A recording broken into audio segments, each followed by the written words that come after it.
पिछला हफ्ता मार्केट के लिहाज से काफी बेहतर था। हमने दो क्रिटिकल लेवल को पार किया था। पहला तो 22,000 के लेवल के ऊपर निफ्टी ने क्लोज दिया, 46,000 के लेवल के ऊपर बैंक निफ्टी ने क्लोज किया।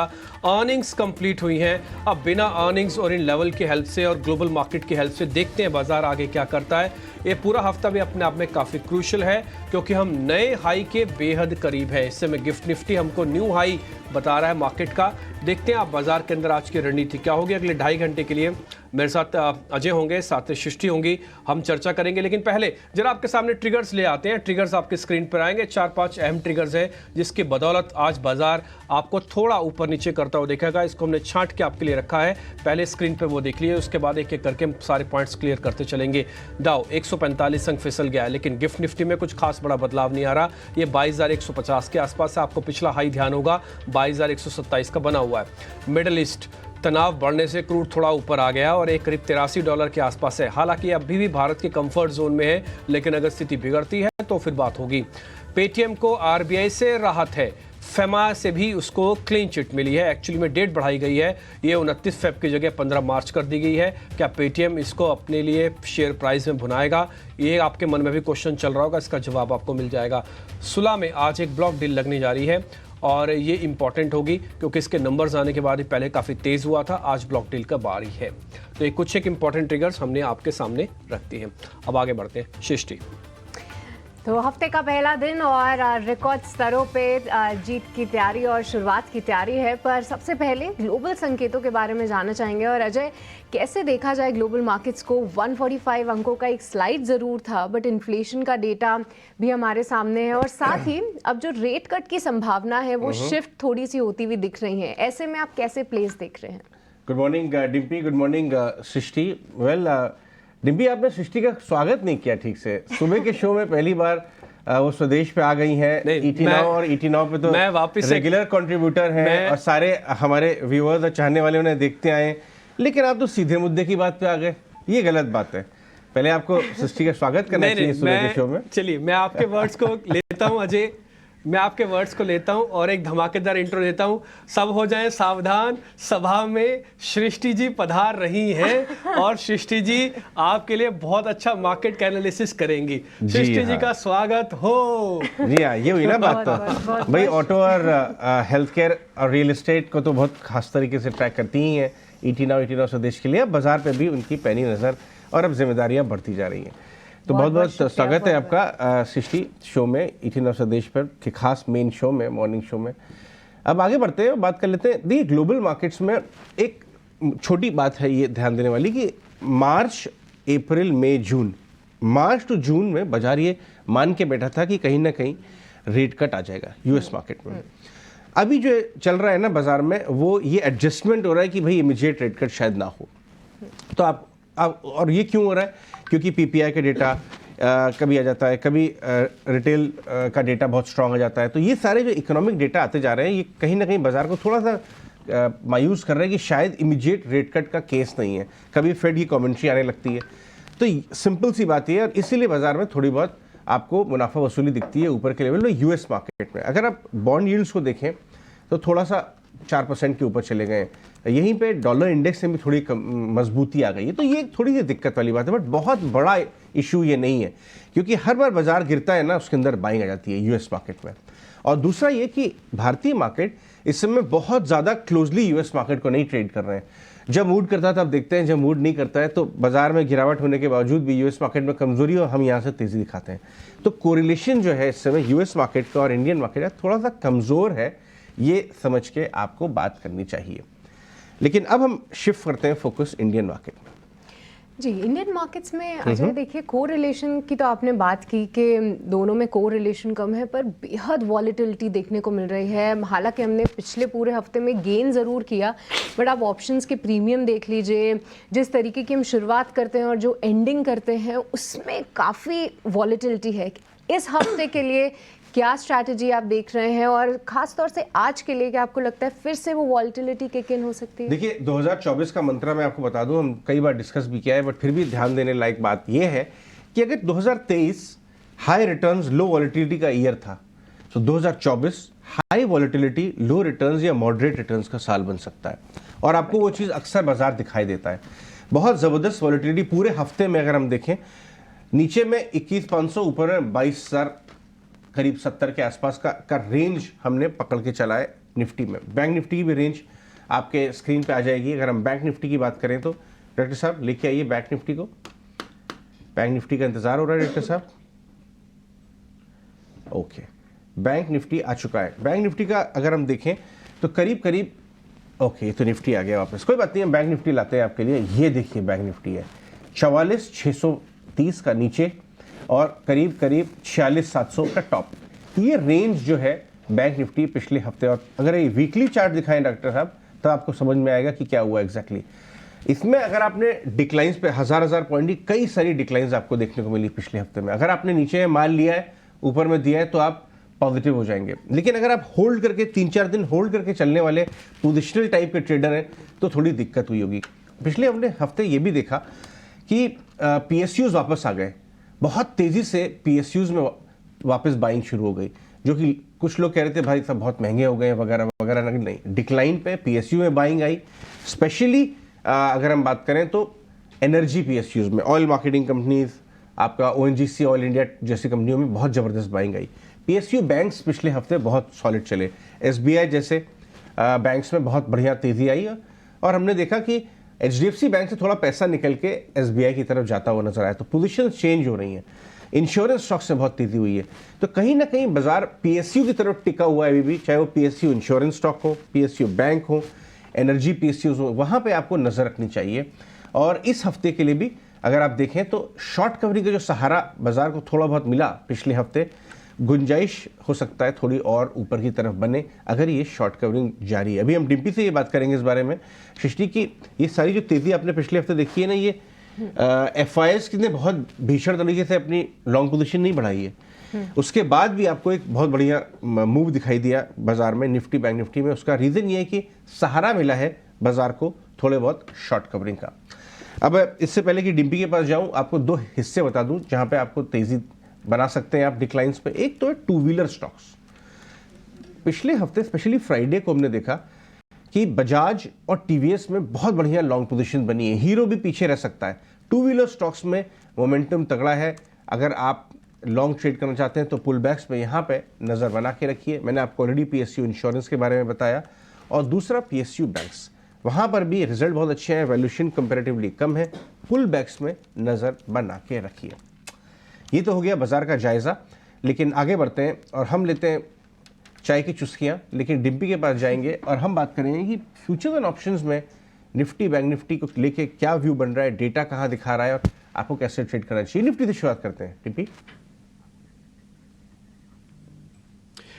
देखिए अजय, निफ्टी के अंदर जो है मार्केट की पोजीशनिंग काफ़ी अच्छी है। मैं इससे पहले आपको निफ्टी के लेवल्स बताऊं, इससे पहले एक और बता देता हूँ। एफआईएस की जो लॉन्ग पोजीशन है वो 36% से 38% हुई है।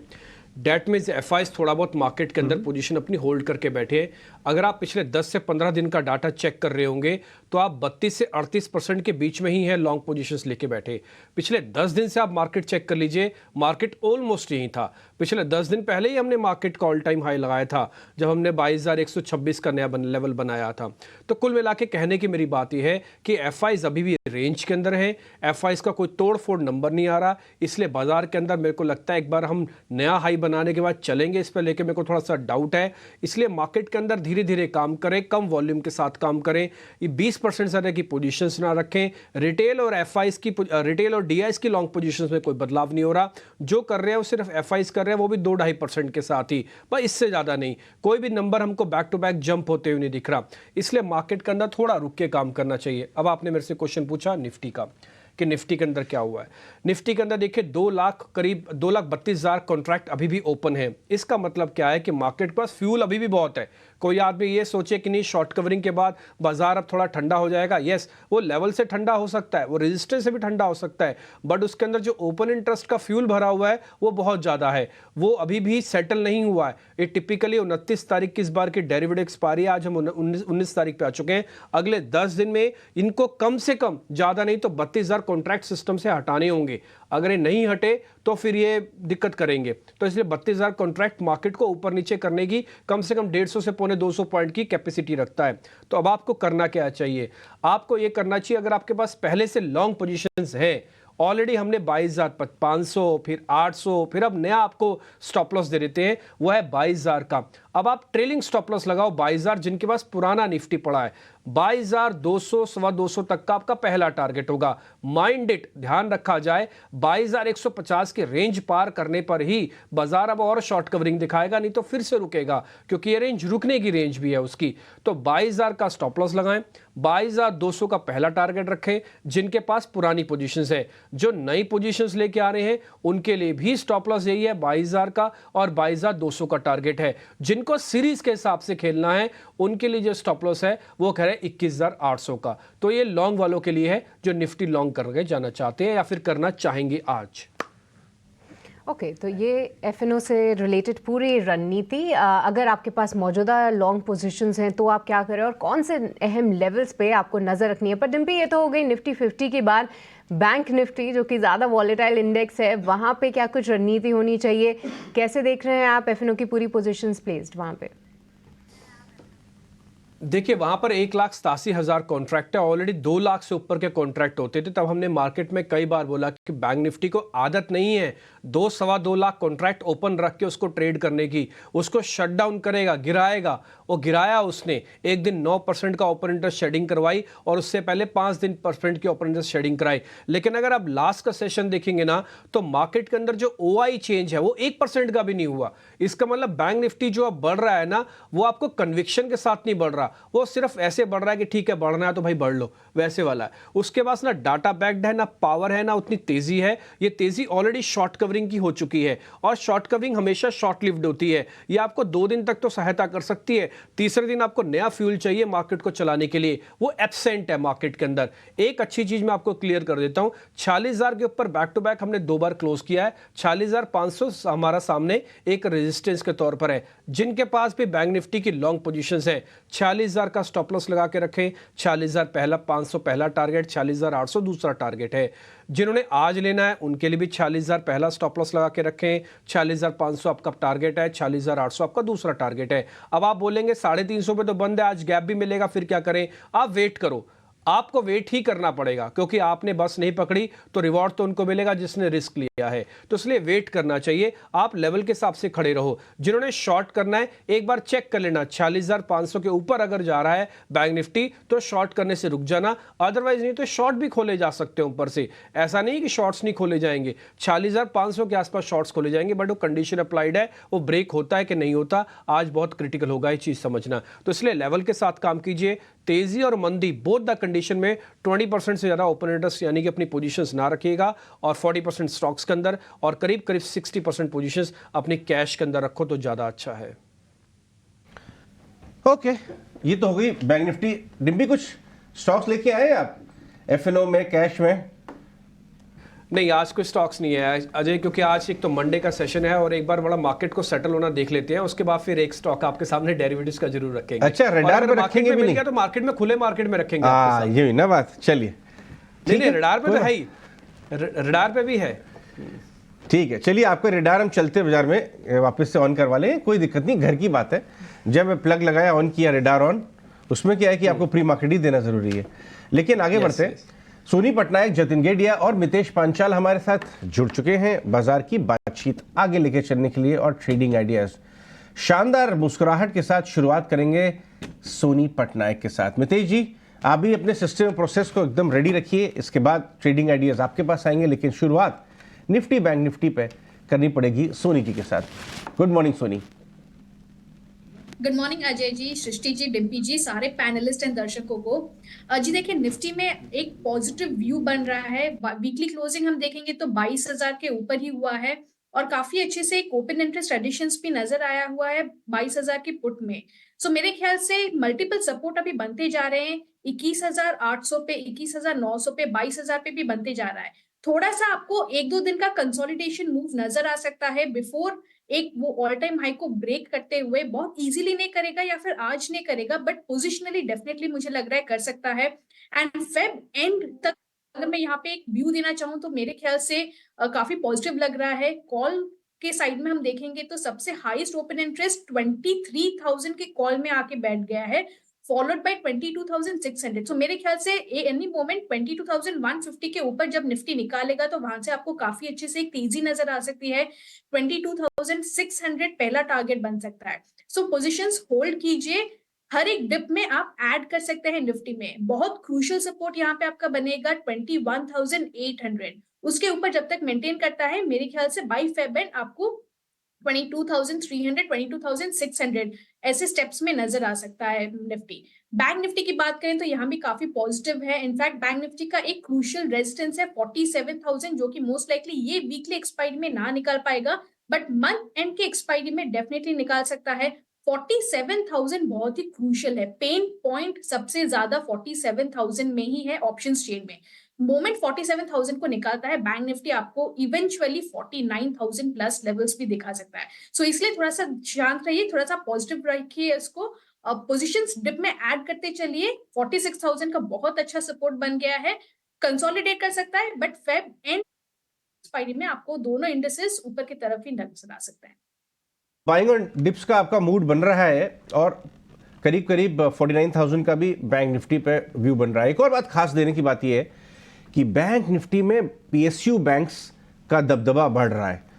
जो 1700 वाला एचडीएफसी बैंक 1400 आया, उससे उसका वेट भी बैंक निफ्टी में कम हो गया। और आपका एसबीआई 300-400 वाला 750 रुपये जो पहुंचा है, उससे बैंक निफ्टी का वेट बढ़ गया। तो एक का वेट 12% हो गया है करीब एचडीएफसी बैंक का, और 10% एसबीआई। तो एसबीआई का भी मूवमेंट अब उतना ही इंपॉर्टेंट है जितना एसबीआई पहले आईसीआईसीआई बैंक और एचडीएफसी का हुआ करता था पूरे बैंक निफ्टी को हिलाने में। ये देखिए करीब 10% की चाल पिछले हफ्ते। अब बात करेंगे इस बारे में और आगे, लेकिन जतिन गेडिया और मितेश पंचाल भी हैं। मितेश के पास जाते हैं और जान लेते हैं आज इस हफ्ते के और आज के ट्रेडिंग आइडियाज कैसे नजर आ रहे हैं। Mitesh. Good morning Ajay ji, good morning to the panellist. Basically 3 idea जो है वो सिस्टम और मेथड ने आइडेंटिफाई किए हैं और हमें लग रहा है कि बहुत लंबे अरसे के बाद ये तीनों स्टॉक्स में स्ट्रॉन्ग ब्रेकआउट आया है। सबसे पहले एस्टर पॉली पिछले 1 या 1.5 साल से बहुत ही स्ट्रॉन्ग बहुत ही वीक एक रिटर्न दिया है स्टॉक ने, लेकिन हमें लग रहा है कि अभी ये जो स्टॉक है वो बहुत ही स्ट्रॉन्ग अपसाइड के लिए रेडी है। तो एस्ट्रल पॉली के अंदर 1950 के ऊपर सिस्टम और मेथड के हिसाब से एक ब्रेकआउट आया है, तो यहाँ पे 1968 के ऊपर खरीदना है। स्टॉप लॉस रहेगा 1920, पहला टारगेट रहेगा 2050, दूसरा टारगेट रहेगा 2100। दूसरा विद इन द बैंकिंग जो आपने जिक्र किया अभी, तो with in the banking name बहुत ही लंबे अरसे के बाद क्वार्टरली और ईयरली चार्ट के ऊपर ब्रेकआउट आया है फेडरल बैंक का। और हमें लग रहा है कि जिस हिसाब से स्टेट बैंक ऑफ इंडिया में जो तेजी हुई है, वैसे ही पैटर्न फेडरल बैंक में देखी जा सकती है। बहुत ही स्ट्रॉन्ग ब्रेकआउट है। तो फेडरल बैंक में 150 के ऊपर ये ब्रेकआउट कंफर्म हुआ है। 164 पे खरीदारी की सलाह रहेगी। स्टॉप लॉस रहेगा 150, पहला टारगेट रहेगा 180 का, दूसरा टारगेट रहेगा 190 का।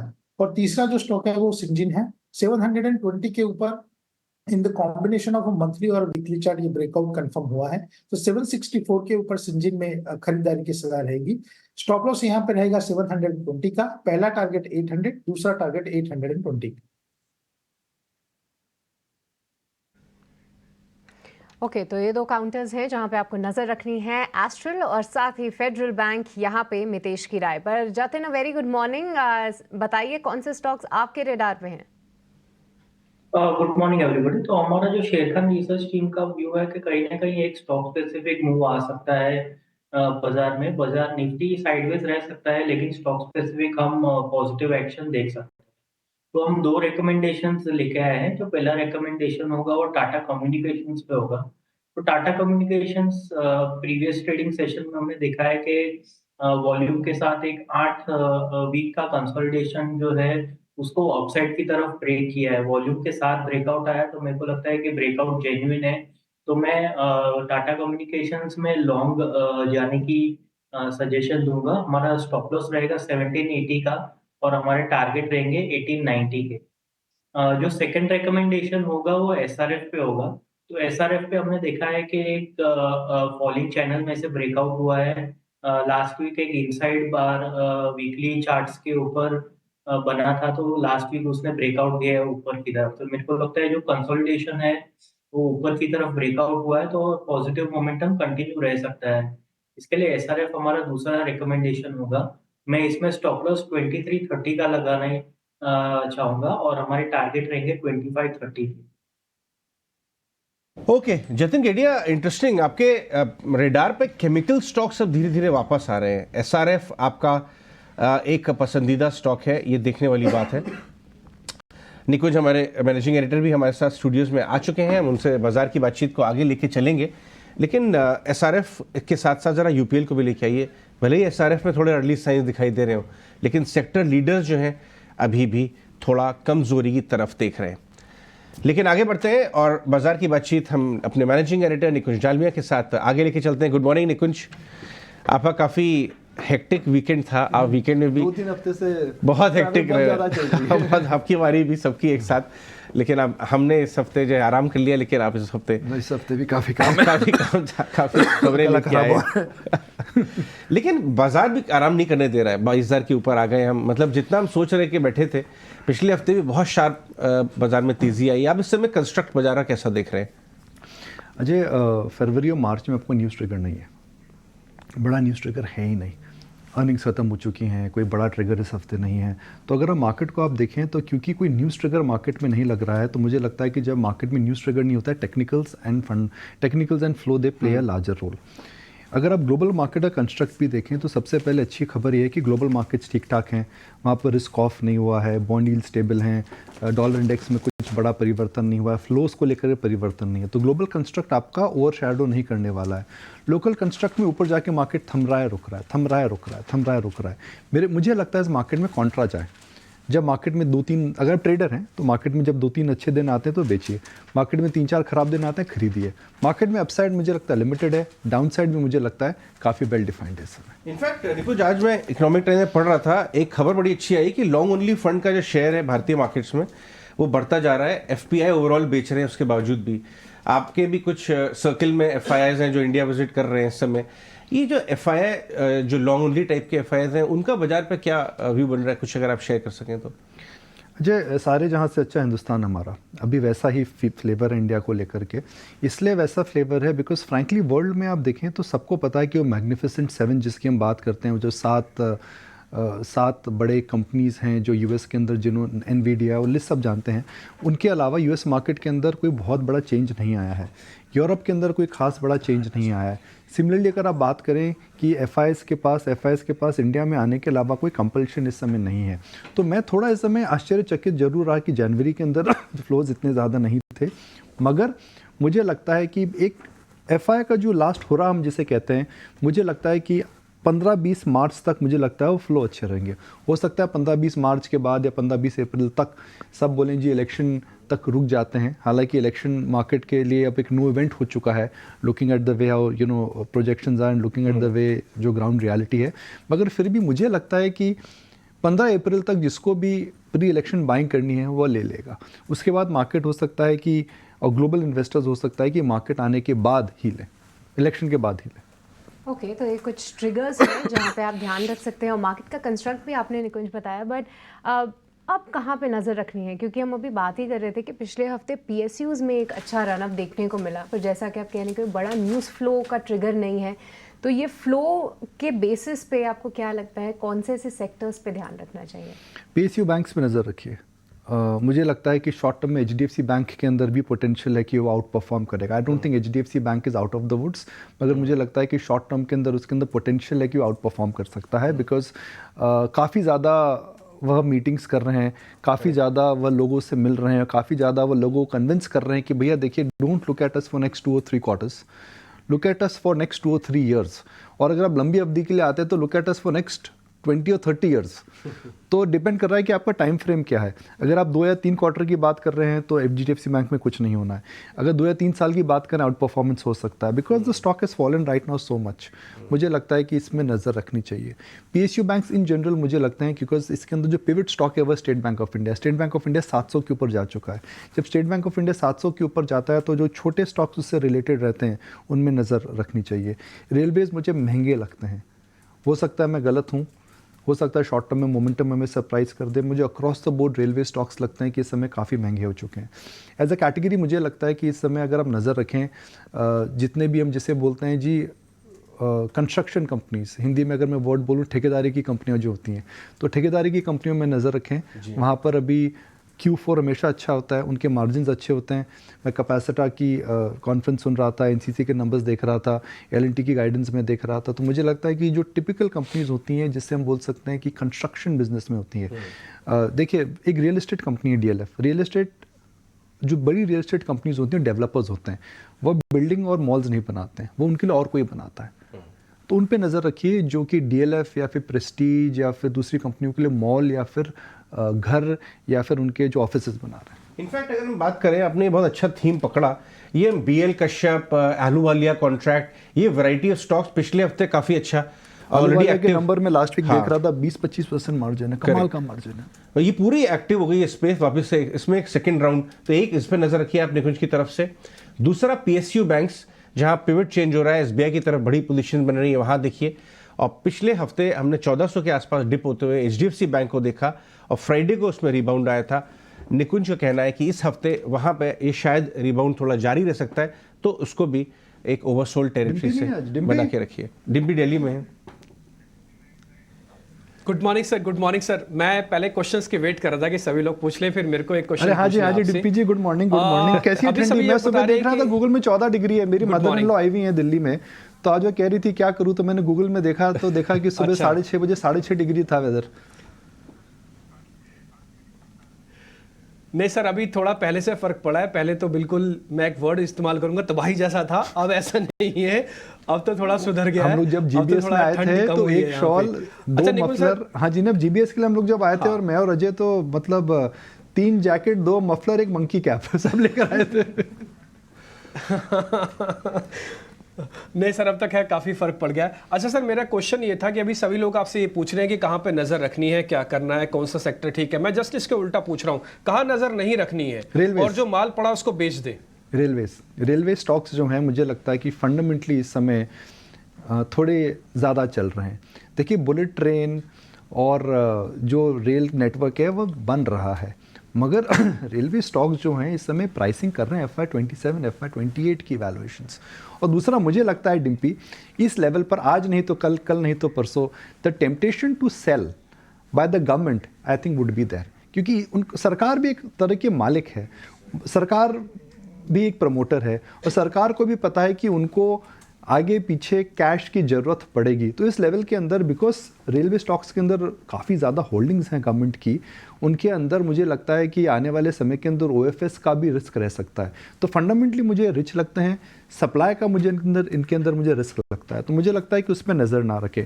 IT में Dimpy, I am not convinced, whatever people may say, I am not convinced that IT sector is out of the woods। तो IT को इस समय नहीं लेना चाहिए, बिकॉज मुझे नहीं लगता है कि 2024 ग्लोबल मार्केट के लिए इतना अच्छा रहेगा, ग्लोबल इकॉनमी के लिए इतना अच्छा रहेगा, उस पर नज़र ना रखें। चुनिंदा आपको इस समय एनर्जी कंपनीज में नज़र नहीं रखनी चाहिए, स्पेशली पावर रिलेटेड थीम्स, जहाँ पर सबको लगता है कि भाई हिंदुस्तान के अंदर बिजली की डिमांड निरंतर बढ़ती रहेगी और उसके अंदर चैलेंजेस नहीं आएंगे। मुझे लगता है ऐसा नहीं होने वाला है। बियॉन्ड अ पॉइंट बिजली के प्राइसेस अगर बढ़ते रहेंगे तो सरकार को इंटरवीन करना पड़ेगा। सरकार शुगर के अंदर इंटरवीन करती है, टमाटो में इंटरवीन करती है, आलू में इंटरवीन करती है, तो बिजली की कीमतें अगर निरंतर बढ़ती रहेंगी तो सरकार को इंटरवीन करना पड़ेगा। तो मेरे को लगता है कि बिजली के भी जो रिलेटेड स्टॉक्स हैं, स्पेशली पावर स्टॉक्स हम जिनसे बोलते हैं, मुझे लगता है कि अजय आगे पीछे उनके अंदर इंटरवेंशन आएगा ही आएगा, जिस तरह से कीमतें बढ़ रही हैं। जी हाँ, ये बात सही है। इनफैक्ट पावर मिनिस्टर ने बोला भी था कि हमारी कोशिश ये है, प्रयास ये है कि डिमांड सप्लाई में गैप ना बने, लेकिन पीक समर आते आते कुछ समय के लिए, भले 15-20 दिन ही हो, वो गैप आ जाता है। और इसीलिए शायद सरकार चाह भी रही है कि परमानेंटली जो है प्रोडक्शन जो है वो डिमांड से ज़्यादा बना रहे। तो ये हो गई निकुंज के साथ चर्चा। अब आगे वापस चलते हैं, अपने ट्रेडिंग आइडियाज डिस्कस कर रहे हैं। शायद जतिन केडिया के हो गए थे, राइट? हाँ जी, जतिन केडिया के हो गए थे, पर इसके पहले बहुत बहुत शुक्रिया निकुंज हमारे साथ जुड़ने के लिए। और कौन से सेक्टर्स पे ध्यान रखना है, क्या होनी चाहिए आपकी रणनीति, ये हमारे दर्शकों को बताने के लिए। पर चलिए अब आगे बढ़ेंगे, और अब हमारे साथ प्रशांत सावंत भी जुड़ चुके हैं टेक्निकल फ्रंट पे। तो समझते हैं सबसे पहले उनसे कि कौन से स्टॉक्स हैं जहाँ पे है उनकी नज़र। वेरी गुड मॉर्निंग प्रशांत, बताइए कौन से स्टॉक्स आपके रडार पे हैं? जी very good morning Ajay, Dimpy, good morning to the panel. तो यहाँ पे 2 पिक्स रहेंगे मेरे। मुझे लग रहा है कि इस हफ्ते निफ्टी इसी रेंज में रहेगा। फर्स्ट पिक होगा L&T। यहाँ पे एक स्ट्रॉन्ग सपोर्ट से बहुत अच्छा बाउंस आया है, विद वॉल्यूम्स आया है, तो यहाँ पे मेरा स्टॉप लॉस होगा 3330, 3330। जो टारगेट में देख रहा हूँ होगा 3475 से लेके करीबन 3500 के रेंज में ओवरऑल पोजिशनल ट्रेड होगी। Next pick strong recommendation IOC with the disclaimer कि ये मेरे क्लाइंट्स के साथ भी डिस्कस कर चुका हूँ, पहले भी रेकमेंड कर चुका हूँ इसी चैनल पे, तो अभी भी पोजिशनली मेरा रिकमेंडेशन वही रहेगा। आईओसी स्पॉट क्लोजिंग 175 के नीचे जब तक ना हो बिल्कुल हर पोजीशन ऐड कीजिए। टारगेट होगा 215 और नेक्स्ट टारगेट 225। सावंत, आपको अभी भी ऑयल मार्केटिंग कंपनीज में गुंजाइश दिख रही है? इंटरेस्टिंग। हमारे साथ सोनी पटनायक जतिन है। मितेश जी, आपके ट्रेडिंग आइडियाज हो गए थे? हाँ सर, हो गए। ओके। सोनी पटनायक के ट्रेडिंग आइडियाज आ गए थे। पहले हमने निफ्टी बैंक निफ्टी में कॉल ली थी। सोनी बताइए, आपके क्या ट्रेडिंग आइडियाज हैं? जी अजय जी, मेरा पहला ट्रेडिंग कॉल रहेगा एसबीआई लाइफ में। एसबीआई लाइफ में बहुत ही अच्छा एक वीकली ब्रेकआउट नजर आया है। लॉन्ग बिल्टअप पोजीशंस काफी एग्रेसिव भी हुए हैं फ्राइडे क्लोजिंग पे। सो एसबीआई लाइफ करंट लेवल से बाई है और स्टॉप लॉस प्लेस कर सकते हैं 1480 पे। टारगेट रहेगा 1540 1550 पे। जो दूसरा ट्रेडिंग आइडिया है वो है जुबिलेंट फूड में। जुबिलेंट फूड में मेरे ख्याल से एक टेम्पररी बेसिस पे टेक्निकल चार्ट्स पे नजर आ रहा है कि एक बॉटम आउट हुआ है 470 475 के सपोर्ट के साथ, बार बार बाउंस किया है और अभी जो है एक 500 के आसपास टेस्ट किया है। सो जुबिलेंट फूड यहाँ से पॉजिटिव लग रहा है। स्टॉपलेस प्लेस कीजिए 485 और टारगेट रहेगा 530। इसमें एक डिस्क्लेमर ऐड करना चाहूंगी कि फ्राइडे को हमने जुबिलेंट फूड में 500 कॉल ऑप्शन भी रेकमेंड किया था अपने क्लाइंट्स को, जिसमें से प्रॉफिट भी हुआ है और अभी भी व्यू जो बन रहा है यहाँ पे स्टॉक पे वो पोजिशनल पे बेसिस पे एक पॉजिटिव व्यू बन रहा है। ये तो हो गए सोनी पटनायक के ट्रेडिंग आइडियाज, लेकिन आगे बढ़ते हैं। कुछ और पॉसिबल ट्रेड्स कहाँ बन सकते हैं खबरों के दम पे? शरद दुबे हमारे साथ जुड़ चुके हैं अपनी पूरी लिस्ट लेके कि भाई वीकेंड में कहाँ कहाँ खबर आई है, कहाँ पे आज एक्शन होगा। शरद बताइए। Good morning. Good morning. सबसे पहले बात करें तो सोला विनियर्ड्स फोकस में रहेगा। यहाँ पे ब्लॉक डील हो सकती है जहाँ पे वर्लिन इन्वेस्ट एशिया जो है अपनी पूरी स्टेक, यानी कि आप लगभग 8% स्टेक से ज़्यादा की बिकवाली कर सकती है, जिसका जो वैल्यू आता है ऑलमोस्ट 434 करोड़ रुपीज़ का आता है। ऑफकोर्स जो फ्लो प्राइस रखा है वो 7% डिस्काउंट पे है। दूसरा स्टॉक क्वेस्कॉर्प फोकस में रहेगा। इंपॉर्टेंट अनाउंसमेंट आई है कि कंपनी जो है 3 भाग में जो है डिमर्ज करने वाली है ये, लेकिन याद रखिए एग्जिस्टिंग शेयर होल्डर्स को मिरर शेयर होल्डिंग मिलेगा, 1:1 का ही जो है शेयर्स मिलेगा बाकी एंटिटीज़ का। ब्रोकरेज का मानना है कि वैल्यू अनलॉकिंग उनके स्टैंड अलोन बिजनेस में जो कि स्टाफिंग सोल्यूशंस बिजनेस है उसमें देखने मिल सकती है। बलरामपुर चीनी मिल्स एक नई कैटेगरी में जा रही है जहाँ पे वो पॉलीएक्टिक एसिड यानी कि बायोप्लास्टिक सेगमेंट में जो है जाने वाली है, जहाँ पे 2000 करोड़ इन्वेस्ट करने वाले हैं। चैनल चेक सजेस्ट करे कि एक नया बिजनेस है और इन्वेस्टमेंट भी ज़्यादा है तो स्टॉक थोड़ी प्रेशर में ज़रूर आ सकती है। बजाज ऑटो की बायबैक जो 4000 करोड़ की, उसमें एक इंपॉर्टेंट अपडेट आया है। लिख लीजिए रिकॉर्ड डेट जो है वो है February 29 को और ओवरऑल देखा जाए तो शार्प प्रीमियम देखने मिल रहे हैं। इसका मतलब जो एक्सेप्टेंस रेशियो है वो शायद कम देखने मिल सकता है। अगर 2 से 5% के बीच हुआ तो जो एक्सपेक्टेड लिस्टिंग गेंस है वो लगभग 2 से 6% तक देखने मिल सकता है। एमटा टेक भी फोकस में रहेगा। उनका सबसे बड़ा कस्टमर जो ब्लूम एनर्जी है, जहाँ से 33% रेवेन्यू आता है, उन्होंने अपने दिसंबर क्वार्टर के अर्निंग्स लाए और वो बहुत वीक सेट ऑफ अर्निंग्स देखने मिले और ग्लोबली भी उनकी स्टॉक जो है 30% टैंक किया है, तो स्टॉक में एक नेगेटिव रिएक्शन देखने मिल सकता है क्योंकि गाइडेंस भी जो है वीक आया है ब्लूम एनर्जी से। पेटीएम भी फोकस में इंपॉर्टेंटली रहेगा क्योंकि उन्होंने एक्सिस बैंक और उनके एस्क्रो अकाउंट्स के साथ जो है टाई अप कर लिया है और जो कट ऑफ डेट थी, बहुत सारी जो पाबंदी लगी थी 29 फेब तक, अब उसको बढ़ा के 15 मार्च कर दिया गया है। रिपोर्ट्स और भी कह रहे हैं कि ईडी ने जो है कोई फेमा वायलेशन नहीं देखने मिला है पेटीएम पेमेंट्स बैंक का। तो बहुत सारे न्यूज़ फ्लोज आ रहे हैं तो पेटीएम ज़रूर फोकस में रहेगा। इम्पॉर्टेंटली फ्राइडे रात को एफटीएससी एडजस्टमेंट्स हुई है। 16 नए कंपनीज जो है ऐड किए गए एफटीएससी ऑल वर्ल्ड इंडेक्स में। ऑफकोर्स इसका जो फ्लोज है 15 मार्च को देखा जाएगा, लेकिन 4 या 5 स्टॉक्स हैं जैसे कि सुजलॉन, एनएलसी, एसजीवीएन और आरवीएनएल जहाँ पे वॉल्यूम्स ज़्यादा देखने मिल सकता है। इसके अलावा जो है ऑफकोर्स क्रिस्टल के नतीजे आए थे, स्ट्रॉन्ग सेट ऑफ नंबर्स देखने मिला है, लेकिन याद रखिए जो नंबर्स है 4th क्वार्टर कैलेंडर ईयर 2023 के हैं तो यहाँ पे भी रिएक्शन देखने मिल सकता है। और हमारा आखिरी स्टॉक फोकस में रहेगा वो है नोवार्टिस। यहाँ पे मीडिया रिपोर्ट्स आ रहे हैं जहाँ पे उनकी जो पेरेंट कंपनी है उन्होंने स्ट्रैटेजिक रिव्यू अनाउंस किया है 2024 के लिए और याद रखिए पेरेंट कंपनी का लगभग 70% स्टेक होल्डिंग कंपनी में है और यहाँ पे जो है पेरेंट कंपनी जो है सेल पे जो है ला सकते हैं कंपनी को, नोवार्टिस को। और कुछ मीडिया रिपोर्ट्स भी आई थी जहाँ पे डॉक्टर रेड्डीज़ का नाम आ रहा था, लेकिन कंपनी ने अनाउंस किया कि ऐसे क्लैरिफिकेशन जो है ये सारे न्यूज़ फॉल्स हैं। तो नोवार्टिस भी जो है फोकस में रहने वाला है। बहुत बहुत शुक्रिया शरद, ये सभी स्टॉक्स बताने के लिए खबरों के दम पे किसमें हम एक्शन देख सकते हैं। कई सारे काउंटर्स हैं, नोवार्टिस कुछ नतीजों के दम पे एक्शन देखेंगे आप, और साथ ही पेटीएम भी आज फोकस पे रहेगा। अब इस पे कई सारी ब्रोकरेज नोट्स भी आए हैं, आइए समझते हैं कि पेटीएम को लेके और कौन से अलग और अन्य स्टॉक्स हैं जहाँ पे ब्रोकरेजेस की है नज़र, और क्या कुछ रेटिंग और टारगेट प्राइस वो लेकर आए हैं। और ये पूरी लिस्ट लेकर हमारे साथ गौरव जुड़ चुके हैं। गौरव बताइए। तो ब्रोकरेजेस में सबसे पहले हम बात करते हैं कमिंस की, जहाँ पे रिपोर्ट्स तो हमारे पास काफ़ी स्ट्रॉन्ग आए थे। रिजल्ट्स के हिसाब से जो CPCB 4 नॉर्म्स के इंजन्स के लिए जो एक कंसर्न था वो काफ़ी हट चुका है अभी कंपनी से, क्योंकि ग्रोथ काफ़ी अच्छा देखने को मिल रहा है। और इसी के चलते हुए सिटी ने अपना टारगेट प्राइस जो है वो इंक्रीज़ करते हुए 3039 रुपीज़ का दिया है, और बाय रेटिंग जो है वो बरकरार रखा है। उनका मानना यह है कि आगे जाके हमें EPS में कहीं पर 19 to 14% का ग्रोथ देखने को मिल सकता है अगले 2 सालों में, और आगे जाके EBITDA मार्जिन्स में भी कहीं पर उन्हें 300 बेसिस पॉइंट्स का एक्सपांशन देखने की काफ़ी ज़्यादा चांसेस है, और इसी के चलते हुए एक बुलिश व्यू हमें देखने को मिल रहा है। अगला हम बात करते हैं जो है क्वेस्ट कैपिटल, जहाँ पे क्वेस्ट कॉर्प, जहाँ पे नुआमा ने अपना जो बाय रेटिंग है वो बरकरार रखते हुए टारगेट प्राइस बढ़ा के 630 रुपीज़ का किया है। उनके हिसाब से हमें आगे जाके कहीं पे लिमिटेड डाउनसाइड देखने को मिल सकता है, और उल्टा आगे जाके काफ़ी हाई ऑड्स है कि कंपनी जो है मीडियम टर्म में हमें एक अच्छा खासा अपसाइड देखने को मिल सकता है। उनके हिसाब से बिज़नेस का जो फिलहाल जो बिज़नेस चल रहा है, और इसी के चलते हुए जो करंट मार्केट प्राइस है, मार्केट कैप है, वो काफ़ी ज़्यादा जस्टिफाइड है, और इसीलिए उन्होंने टारगेट प्राइस का पे बढ़ा के 630 रुपीज़ का दिया है। अगली हम बात करते हैं MCX की, जहाँ पे UBS ने एक अपना बाय रेटिंग बरकरार रखते हुए टारगेट प्राइस बढ़ा के 4300 रुपीज़ का किया है। तो उनका मानना यह है कि आगे जाके कहीं पे काफ़ी स्ट्रॉन्ग ग्रोथ देखने को मिल सकती है, और इसी के चलते हुए प्रॉफिटेबिलिटी भी बढ़ने की काफ़ी ज़्यादा चांसेस है। और उसके अलावा अगर हम वैल्यूएशंस की भी बात करें तो 40 टाइम्स प्राइस टू इक्विटी पे फिलहाल ये कंपनी ट्रेड करती है, जो कि काफ़ी ज़्यादा जस्टिफाइड वैल्यूएशन है, और इसीलिए हमें एक बुलिश व्यू देखने को मिल रहा है। और आगे जाके बात करते हैं कि सिटी का क्या मानना है स्ट्रैटेजी को लेके, आगे जाके ओवरऑल निफ्टी और बाकी सारे सेक्टर्स को लेके। तो इस बार के अर्निंग्स में अगर हम बात करें तो काफ़ी सारे अपग्रेड सिटी को देखने मिले थे, और डाउनग्रेड जो है वो काफ़ी कम देखने को मिले हैं। ऑटोज़ और हेल्थ केयर अगर स्पेसिफिकली हम बात करें तो इन 2 सेगमेंट्स में काफ़ी ज़्यादा अच्छा रिजल्ट देखने को मिला था, और इसी में अपग्रेड्स देखने को मिले थे।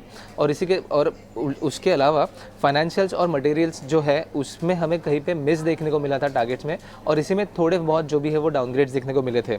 और इसी के चलते हुए उनका मानना यह है कि आगे जाके उन्होंने अपना ओवरवेट रेटिंग मेंटेन किया है PSU, यूटिलिटीज़ और डिफेंस सेक्टर में, इंडस्ट्रियल्स में, बैंक्स और इंश्योरेंस कंपनीज में, जबकि कहीं पे अंडरवेट रेटिंग जो है वो मेंटेन करते हुए देखने को मिल रहा है सिटी अपना कंज्यूमर डिस्क्रिशनरी में, IT सर्विसेज में और मेटल्स में।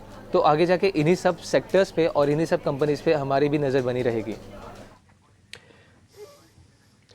ठीक है गौरव, बहुत शुक्रिया, थैंक यू वेरी मच। ये सारी की सारी रिपोर्ट्स बताने के लिए। आपने स्टॉक से न्यूज़ देख लिया, रिपोर्ट्स देख लिया। एक और बदलाव भी हो रहा है फुटसी वाला, फुटसी इंडेक्स में जो बदलाव हो रहा है उससे कौन बेनिफिशियरी है और कौन सा थोड़ा आउटफ्लोज देखेगा, एक बार ये भी आशीषा से समझ लेते हैं, फिर सबको डिस्कशन एक साथ कर लेंगे। आशीषा गुड मॉर्निंग, जरा बता दीजिए आप। जी हाँ, अक्रॉस इंडिसेस फुटसी के कई इंडिसेस है, और ये अनाउंसमेंट फ्राइडे को आफ्टर मार्केट आता हुआ नजर आया विद इफेक्ट फ्रॉम मार्च 15 के लास्ट आवर ऑफ ट्रेड में ये रीचेक होगा। सबसे पहले फुटसी ऑल वर्ल्ड इंडेक्स की बात करते हैं। कई स्टॉक्स ऐड किए गए हैं इस इंडेक्स में, फैक्ट, जिंदल स्टेनलेस, कल्याण ज्वेलर्स, KPIT टेक, मैस्काउ डॉक जैसे कुछ नाम है जिनको इंक्लूड किया गया है। एक्सक्लूजन्स की भी बात कर लेते हैं तो एम्बेसी रीट पार्क ये एक अकेला काउंटर है जिसको ऑल वर्ल्ड इंडेक्स से एक्सक्लूड किया जाएगा। मार्च 15 को लास्ट आवर ऑफ ट्रेड में ये एडजस्टमेंट होगी। इसके अलावा फुटसी लार्ज कैप इंडेक्स की बात करें तो 5 काउंटर्स को इसमें ऐड किया गया है। Aurobindo pharma, Bharat forge, BHEL, fact और जनरल इंडिया इंश्योरेंस, ये 2 कुछ काउंटर्स हैं जिनको ऐड किया गया है। यहाँ पर एक्सक्लूजन्स की बात करें तो बंधन बैंक एक अकेला काउंटर है जिसको एक्सक्लूड किया जाएगा फुटसी लार्ज कैप इंडेक्स से। इसके अलावा स्मॉल कैप इंडेक्स की बात करते हैं तो 5 नए काउंटर्स ऐड किए जाएंगे। Anand Rathi wealth, Arvind, BEML, BSL international और शैले होटल्स कुछ नाम है जिनको स्मॉल कैप इंडेक्स में ऐड किया जाएगा। तो फुटसी रिजिक के चलते ये स्टॉक्स अगले कुछ दिनों के लिए फोकस में रहेंगे।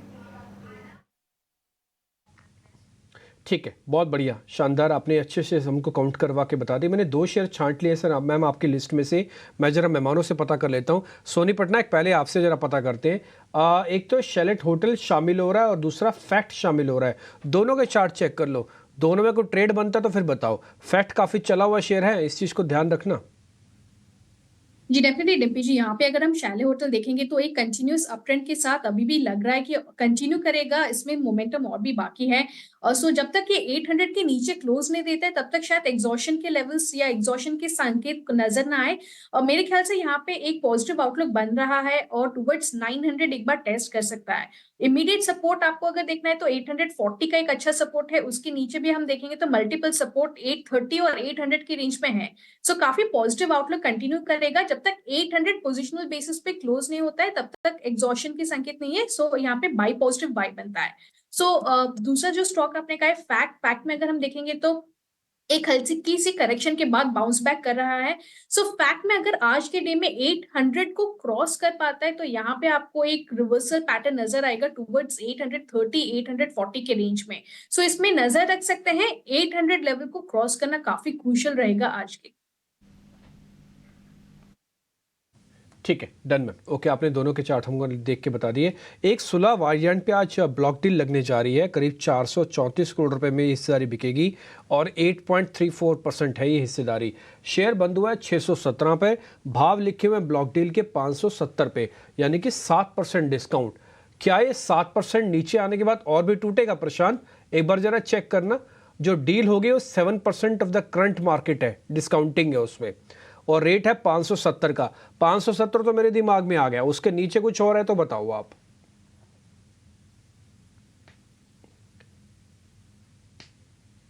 बहुत अच्छा गैप सपोर्ट है, वो गैप सपोर्ट डेली चार्ट पे 550 से लेके करीबन 585।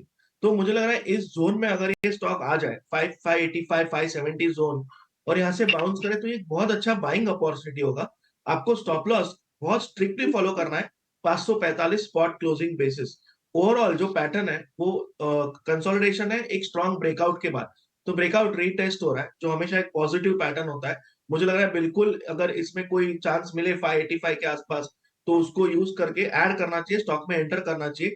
मोमेंटम कब बनेगा? तो जो शुक्रवार को हाई बना था 640, इसके ऊपर स्ट्रॉन्ग मोमेंटम बनेगा। मेरे हिसाब से लोअर लेवल पे एक्यूमुलेशन एक अच्छी स्ट्रैटेजी होगी क्योंकि रिस्क कम होगा। वहां से आप टारगेट 1 रखिए 640, जो कि मैंने कहा रेजिस्टेंस है, बट 640 के ऊपर ये स्टॉक डेफिनेटली आपको 700 तक जाता हुआ नजर आ सकता है। ओके, सुलह विनियार्ड्स को लेकर ये राय पर एक और काउंटर है जहां पे आज आपको नज़र रखनी है और वो है LIC, जहां पे एक ज़बरदस्त तेज़ी देखने को मिल रही है। कई दिनों से हम इसमें एक अच्छा उछाल देख रहे हैं और साथ ही यहाँ पे खबर है कि इनको रिफ़ंड का ऑर्डर मिला है, करीब 21,000 करोड़ से भी ज़्यादा का refund order income tax department की तरफ से मिला है। डेफिनेटली एक पॉजिटिव ट्रिगर। पर सोनी, कैसे देख रहे हैं आप LIC को? चार्ट्स पे प्लेस थोड़ी सी प्रॉफिट बुकिंग ज़रूर हमने देखी थी फ्राइडे के सत्र में, पर क्या फिर से निचले स्तरों पे बाइंग करनी चाहिए? जी सृष्टि जी, यहाँ पे हम देखेंगे तो थोड़ा सा प्रॉफिट बुकिंग नजर आया है, बट 1000 के ऊपर अभी भी कंटिन्यू कर रहा है और काफी टाइम के बाद 1000 लेवल को इसने क्रॉस किया है। सो मेरे ख्याल से आपको जितना भी डिप मिलेगा टुवर्ड्स 1000 आप अक्यूमुलेट कर सकते हैं और काफी स्ट्रॉन्ग नजर आ रहा है। पोजिशनली बेसिस पे हम देखेंगे सो दोबारा 1100 1150 के रेंज में आ सकता है, बट ये बाय ऑन डिप्स की स्ट्रैटेजी बेटर रहेगा। यहाँ पे आप टुवर्ड्स 1000 अगर आपको नजर आता है तो बाय कीजिए, ऑलमोस्ट सपोर्ट वहीं पे है। So I think buy on dips better रहेगा, रिवर्स कर सकता है टुवर्ड्स 1100 1150 के रेंज।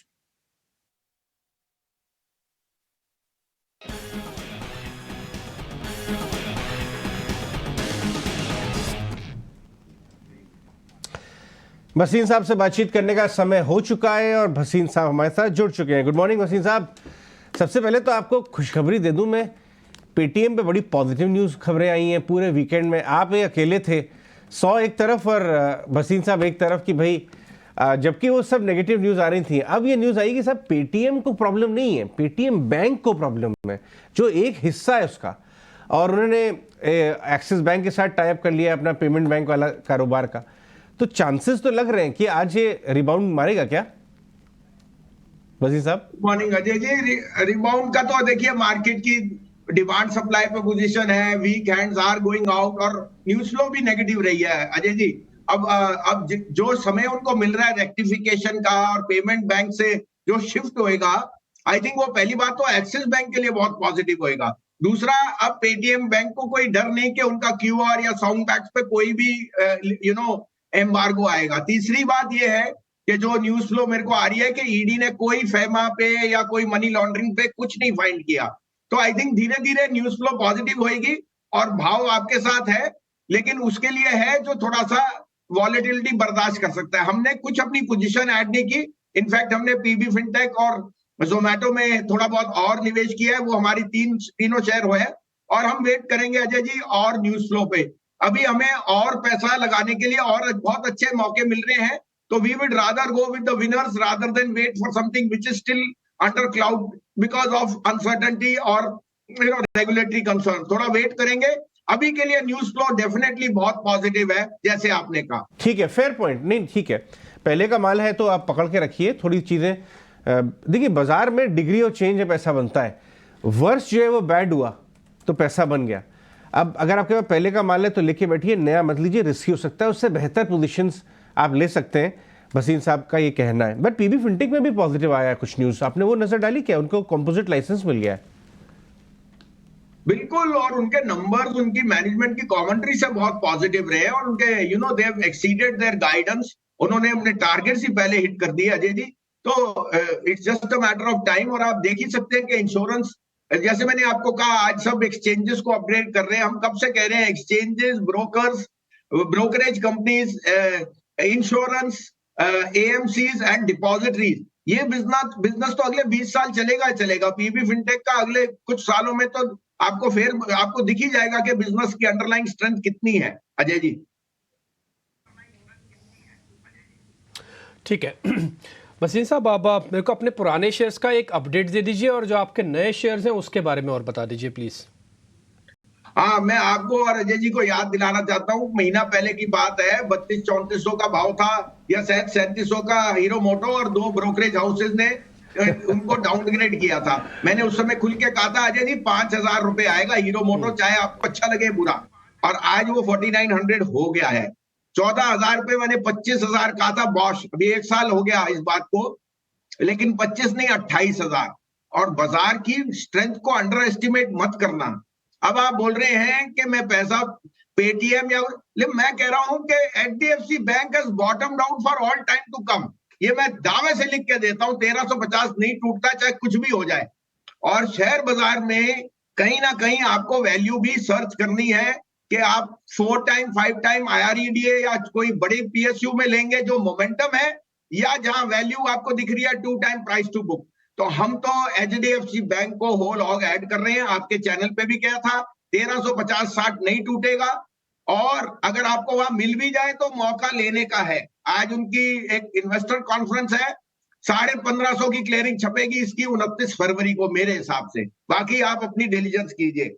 उसके अलावा मैंने आपको M&M कहा था, डिम्पी जी M&M पे कोई पूछ नहीं रहा था, जब उसके रिजल्ट आए 1840 का नया टारगेट हो गया। और मैं आज फिर रीइटरेट करता हूं कि M&M and Bajaj auto have been outperformers. अब थोड़ा सा प्रॉफिट लीजिए। आज के लिए मेरे 3 पिक्स हैं, आप कहे तो मैं शुरू करूं। उनमें एक रिपीट है, धनलक्ष्मी बैंक 40 पे भी क्या 42 पे 59 बिक के आया है, अभी वापस 44-45 है। फिर मत कहना 59 जब क्रॉस कर जाए तो 65 जाए, 65 जाएगा फिर 75।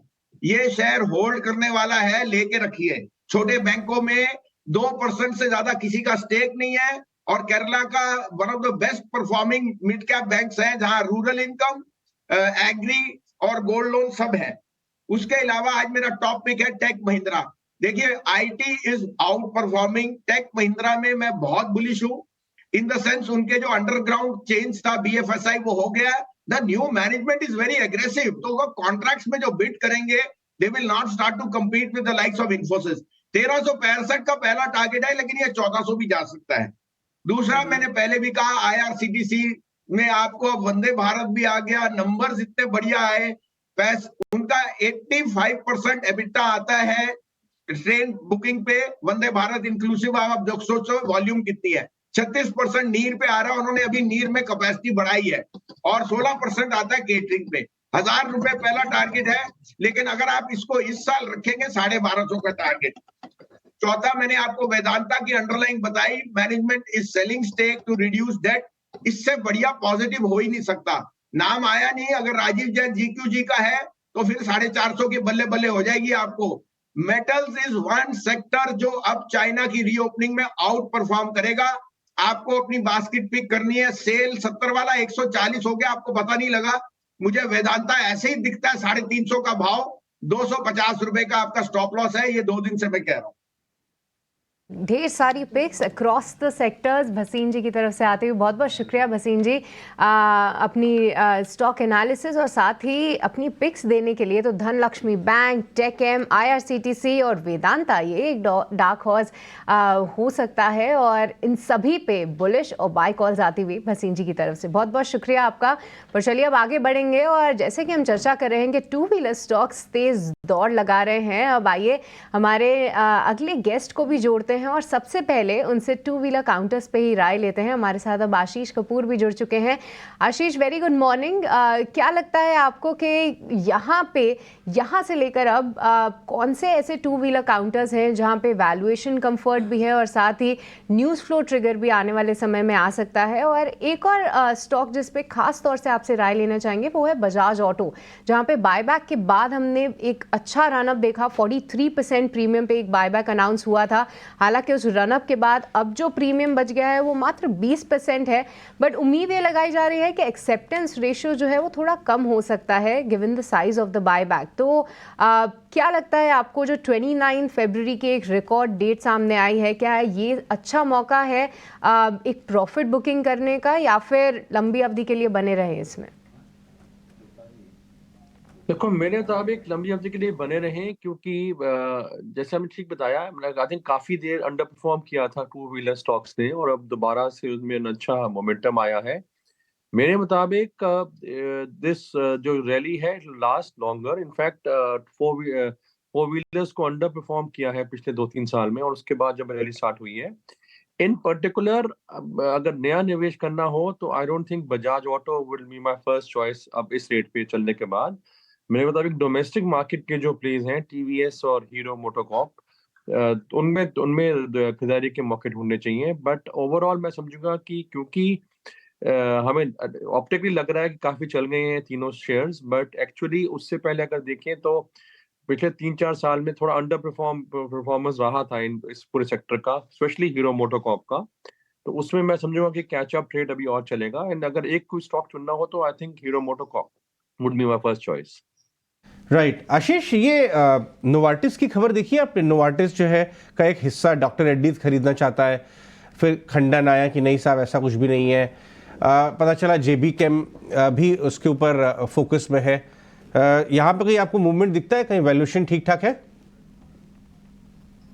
नहीं, नोवार्टिस मैंने ट्रैक नहीं किया हुआ मेरे को इस बारे में। ओके, बलरामपुर चीनी की बात कर लेते हैं। आपके इलाके की कंपनी है, नॉर्थ में काफ़ी बढ़िया कारोबार है। अब ये सुनने में आ रहा है, खबरें ये आ रही हैं कि ये एक शुगर कंपनी से ज़्यादा इवॉल्व होकर एक कंज्यूमर कंपनी की तरफ जा रही है। PLA मैन्युफैक्चरिंग में भी उतरने की इनकी प्लान्स हैं। बलरामपुर में कोई थॉट्स आशीष? हाँ, बलरामपुर मेरे मुताबिक अगेन काफी देर से क्वाइट है, अंडर परफॉर्म कर रहा है, और मेरे मुताबिक तो बहुत अच्छा है, क्योंकि इसमें शुगर इटसेल्फ प्लस इथेनॉल की स्टोरी प्लस मेरे मुताबिक तो बहुत अच्छा लग रहा है अभी इस वक्त। In fact in one of the stocks जो अभी तक काफी देर चला नहीं है, और मेरे मुताबिक यहाँ से अच्छी मूवमेंट, डाउन साइड रिस्क बहुत कम है, क्योंकि काफी अंडर ओन्ड हो गया होगा अभी तक, क्योंकि काफी पूरे 1.5 साल से एक रेंज बाउंड रहा है। तो मेरे मुताबिक तो फंडामेंटल काफी अच्छे हैं और डाउन साइड रिस्क बहुत कम है, यहाँ पे खरीदारी बनती है। ठीक है, बलरामपुर चीनी, इस पे एक चार्ट चेक भी ले लेते हैं। इनफैक्ट मितेश, बलरामपुर चीनी बहुत दिनों से बहुत शांत बैठा है, क्या इसके अंदर मूवमेंट का मूड बन सकता है? नहीं, डेफिनेटली जी, बहुत ही अच्छा स्टॉक आपने पिकअप किया। और अगर आप सेक्टोरियल परफॉर्मेंसेस देख ले तो पावर सेक्टर के बाद, फर्टिलाइजर सेक्टर के बाद सब सेक्टर चले हैं। अनफॉर्चुनेटली पूरा शुगर सेक्टर है बहुत ठंडा बैठा है, और हमारे हिसाब से डेफिनेटली अगले 1 से 3 महीने में कंफर्मेशन आएगा। अनफॉर्चुनेटली बलरामपुर चीनी जो है वो 420, उसका जो इमीडिएट रेजिस्टेंस है मंथली और क्वार्टरली चार्ट के ऊपर, वहां पे सस्टेनेबिलिटी नहीं दिखा रहा है। लेकिन हमें लग रहा है कि फॉर द ईयर 2024 अगर कोई सेक्टोरियल पिक होनी चाहिए आपके पोर्टफोलियो में to the tune of 5 to 7% के वेटेज, तो वो शुगर सेक्टर होना चाहिए। और इसमें हमारी टेक्निकली बेस्ड ऑन सिस्टम और मेथड 2 पिक है, एक है बलरामपुर चीनी और दूसरा है ईआईडी पैरी। तो हमें लग रहा है सूनर देन लेटर ये स्टॉक्स में बहुत ही स्ट्रॉन्ग रेटिंग होगी। और जैसे ये हमने पास्ट में भी देखा है कि जब स्टॉक ये सेक्टर के स्टॉक चलना चालू होते हैं तो वहां पे बहुत ही स्ट्रॉन्ग अपमूव आता है। तो डेफिनेटली करंट लेवल के ऊपर बलरामपुर चीनी और ईआईडी पैरी खरीदारी की सलाह रहेगी। ओके, ठीक है, ये तो हो गई बलरामपुर चीनी के ऊपर बातचीत। प्रशांत सावंत, एसबीआई पे फाइनली क्या करना चाहिए?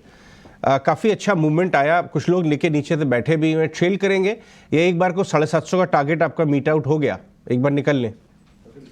जी, पोजिशनली अजय जी मुझे लग रहा है कि ये 810 तक जा सकता है, बट इस लेवल पे खरीदना नहीं चाहिए, थोड़ा उसको कूल डाउन होने दीजिए। 750 चल रहा है, 730-35 के जोन में अगर मिले तो एक अच्छे लेवल पे बाय होगा, और स्टॉप लॉस रखेंगे 700 क्लोजिंग बेसिस। जब तक 700 इंटैक्ट है तो मुझे लग रहा है ये डेफिनेटली 810 तक तो मिनिमम जा सकता है। तो रिस्क रिवॉर्ड एडजस्ट करने के लिए थोड़ा इसको डिप लेने दीजिए, 735 के आसपास खरीदना चाहिए। Fair point. ये तो है, ज़बरदस्त मूव हमने पिछले हफ्ते देखा। कुछ इंश्योरेंस, जीआईसी, न्यू इंडिया, कुछ इंश्योरेंस स्टॉक्स के बारे में बातचीत कर लेते हैं। अगर इनकी बात करें, आपको कोई बड़ा मूवमेंट कहीं नज़र आता है सोनी इंश्योरेंस स्टॉक्स में? आपने एसबीआई लाइफ का तो नाम लिया, उसके अलावा? जी डेफिनेटली यहाँ पे हम देखेंगे एफएनओ काउंटर में एसबीआई लाइफ काफी अच्छा है, और नॉन एफएनओ कैश काउंटर में अगर हम देखेंगे तो जीआईसी हाउसिंग में भी काफी एक अच्छा मूवमेंट देखने को मिल सकता है। काफी अच्छे से बाउंस किया है जितना करेक्शन होना था। तो मेरे ख्याल से यहाँ पे एक जीआईसी में हम देखेंगे तो एक ना टुवर्ड्स 260-270 के रेंज पे नजर आ रहा है। और ऑन एनी सपोर्ट पे आपको यहाँ पे डिप में अगर लेना हो तो 240 के डिप तक आप ले सकते हैं। एंड एक स्टॉप लॉस लगा सकते हैं 228 का, आई थिंक बाउंस करेगा। सो काफी अच्छा है। तीसरा स्टॉक आप नजर रख सकते हैं एचडीएफसी लाइफ में भी आप नजर रख सकते हैं, बट इसमें एक कंडीशनल बाय रहेगा। ओनली अगर 605 के ऊपर निकालता है तो ये यहाँ पे लेना चाहिए। 600 के कॉल में बहुत ही अग्रेसिव कॉल राइटिंग अभी भी बनी हुई है। सो 605 के लेवल को निकालने का इंतजार कीजिए, उसके ऊपर आप यहाँ पे देख सकते हैं तो 620-630 के रेंज में आ सकता है। सो ये 3 स्टॉक्स फोकस में रख सकते हैं। ठीक है, ये तो गए इंश्योरेंस स्टॉक्स के ऊपर बातचीत। प्रशांत सावंत, एक स्टॉक, अच्छा ठीक है, प्रशांत चले गए, हमारे साथ बाकी गेस्ट हैं हमारे साथ। मितेश के साथ मैं एक स्टॉक डिस्कस करना चाहूँगा। मितेश, फ्राइडे को रेस्टोरेंट ब्रांड्स एशिया में बड़ा ब्रेकआउट नज़र आया, एक करीब 7% ऊपर चला, लेकिन ये 7.5% ऊपर चला है ये। अगर हम 3 महीने 6 महीने का चार्ट देखें तो आप देखेंगे कि ये 120-25 से पिछली बार टॉप आउट हुआ था। इस बार क्या ये निकलेगा उसके बाहर? डेफिनेटली जी, 110 जो है वो वीकली और मंथली चार्ट के ऊपर थोड़ा एक रेजिस्टेंस था और बहुत ही स्ट्रॉन्ग अपमूव के साथ।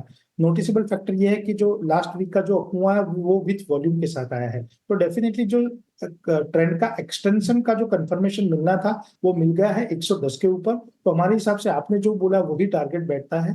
120 to 130 रुपीज के ऊपर ये स्टॉक सस्टेन अभी डेफिनेटली करेगा, और very soon with in the next 1 to 3 month 150 के रेंज में जा सकता है। तो डेफिनेटली करंट लेवल के ऊपर रिस्क रिवॉर्ड बहुत ही प्रॉमिसिंग है।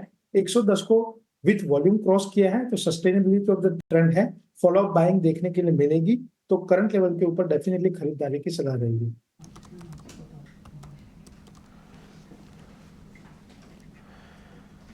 राइट, ठीक है, ये तो हो गया रेस्टोरेंट्स ब्रांड एशिया।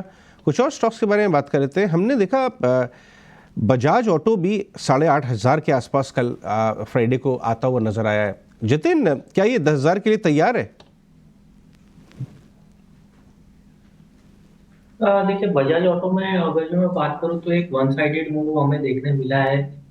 जो रिसेंट का जो करेक्शन आया था वो एक बहुत ही शैलो करेक्शन था, अराउंड 7,800 के आसपास। जो भी कंसोलिडेशन हुआ था ऊपर की तरफ ब्रेकआउट आ चुका है। अगर जो मैं 10,000 की बात करूं तो डेफिनेटली ऑन दी कार्ड्स है, लेकिन इमीडिएटली मेरे को लगता है कि थोड़ा साइडवेज रह सकता है। लेकिन ओवरऑल अगर जो मैं ट्रेंड पर्सपेक्टिव से बात करूं तो trend well and truly positive है। अगर जो कोई भी डिप आता है टू अराउंड 8,200 8,150 तो डेफिनेटली एक रिस्क रिवॉर्ड अच्छा बन जाएगा लॉन्ग साइड की तरफ ट्रेड लेने के लिए। डेफिनेटली 10,000 पॉसिबल है, लेकिन थोड़ा समय ले सकता है।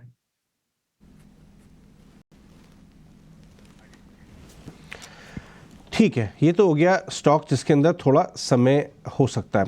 लेके आइए डायरेक्टर साहब जरा ओएनजीसी के चार्ट को। पिछले हफ्ते हमने एनर्जी स्टॉक्स में, स्पेशली एनर्जी पीएसयू में बड़ी तेजी देखी। जतिन गेडिया, ओएनजीसी में अभी भी यहाँ से भी दम नजर आता है? 275 का भाव है। 6 महीने का चार्ट लिखिए डायरेक्टर साहब, करीब 220-25 से चला है।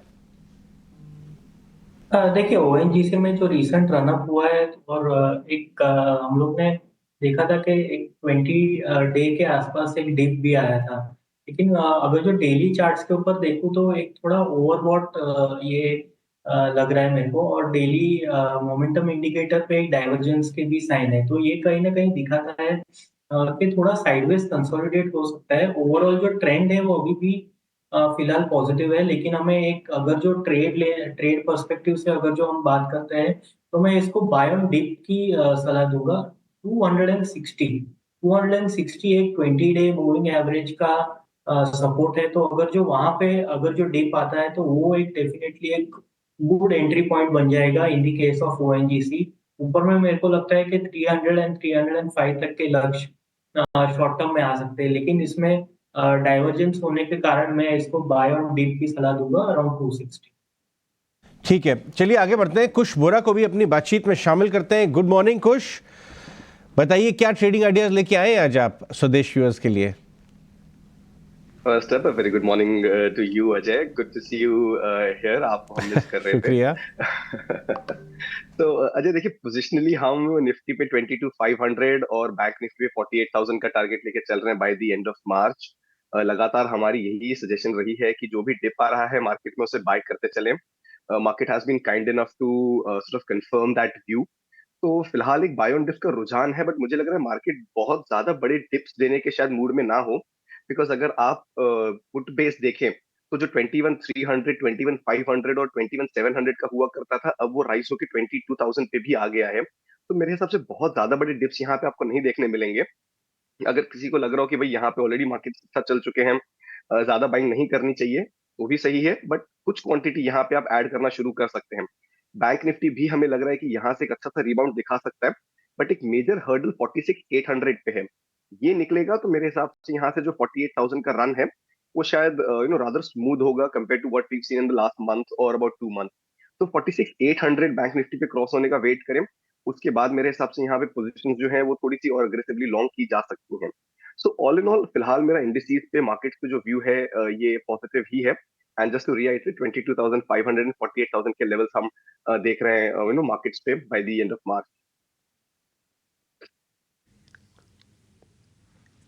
ठीक है, अपने स्टॉक्स बता दीजिए खुश। जी डिम्पी, 2 स्टॉक्स हैं बिकॉज बैंकिंग पे व्यू इतना पॉजिटिव है। पीएसयू पैक से एक नेम है यूनियन बैंक, यहाँ पे 147 150 के टारगेट्स हैं, इनके साथ लॉन्ग पोजीशन कंसिडर कर सकते हैं। 142 का स्टॉप लॉस रहेगा। एक स्टॉक जिसकी चर्चा आपने और हमने अक्सर की है फ्रॉम दी एफएनओ स्पेस, वो है ग्रैन्यूल्स। यहाँ पे भी हमें एक अच्छा खासा मोमेंटम दिख रहा है। फ्राइडे को बहुत एक शार्प अप मूव हमने देखने मिला था, एक कंटिन्यू रह सकता है। 465 475 के 2 टारगेट्स ऑन दी अपसाइड, 445 का स्टॉप लॉस।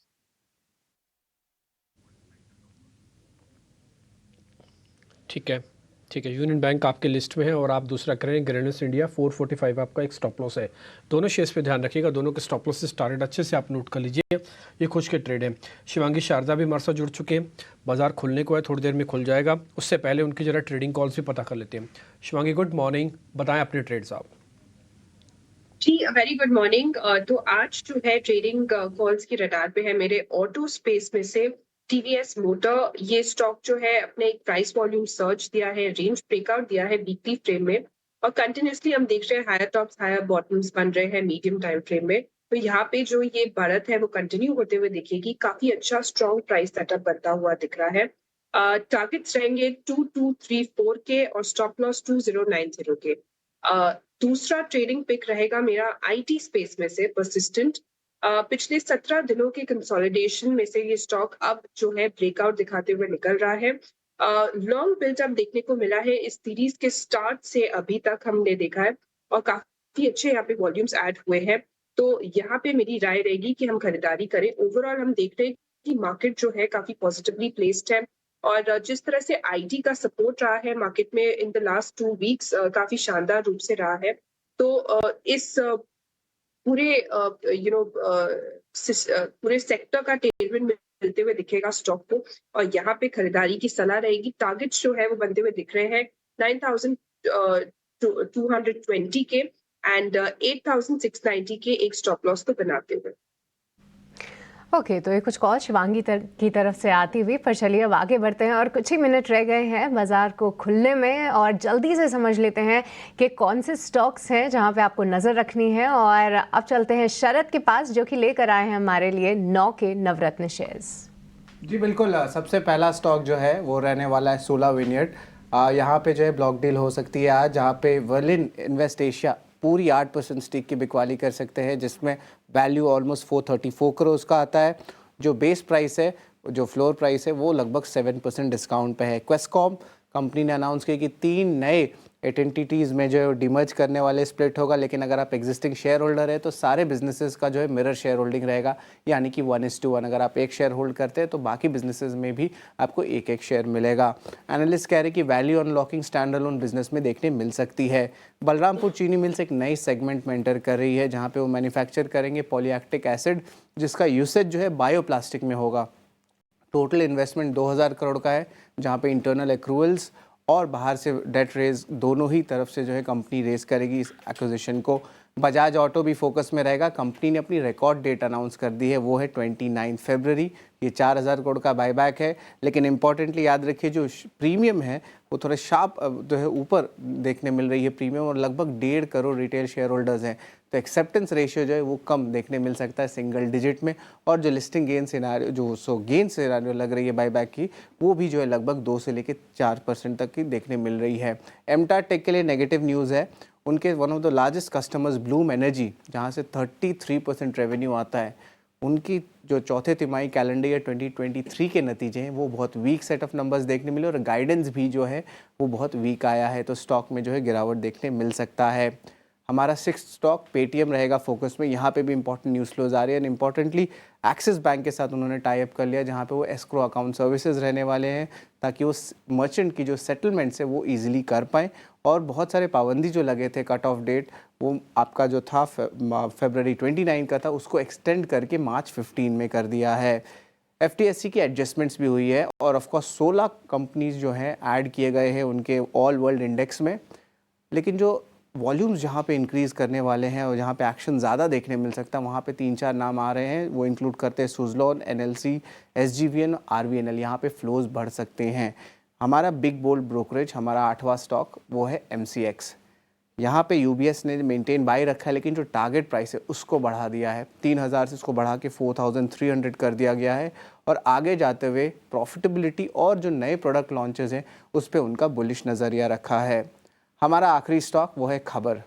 यहाँ पे फोकस रहने वाला अनुपम रसायन, और यहाँ पे जो चैनल चेक सजेस्ट कर रहे हैं कि कंपनी जो है इंक्वायरीज स्पेशली जापानीज़ कस्टमर से उनकी बढ़ सकती है, और कंपनी की जो है जो मैनेजमेंट और एक टीम है वो बैटरी एक्सपो में जा रहे हैं, और ये जापान में होने वाली है।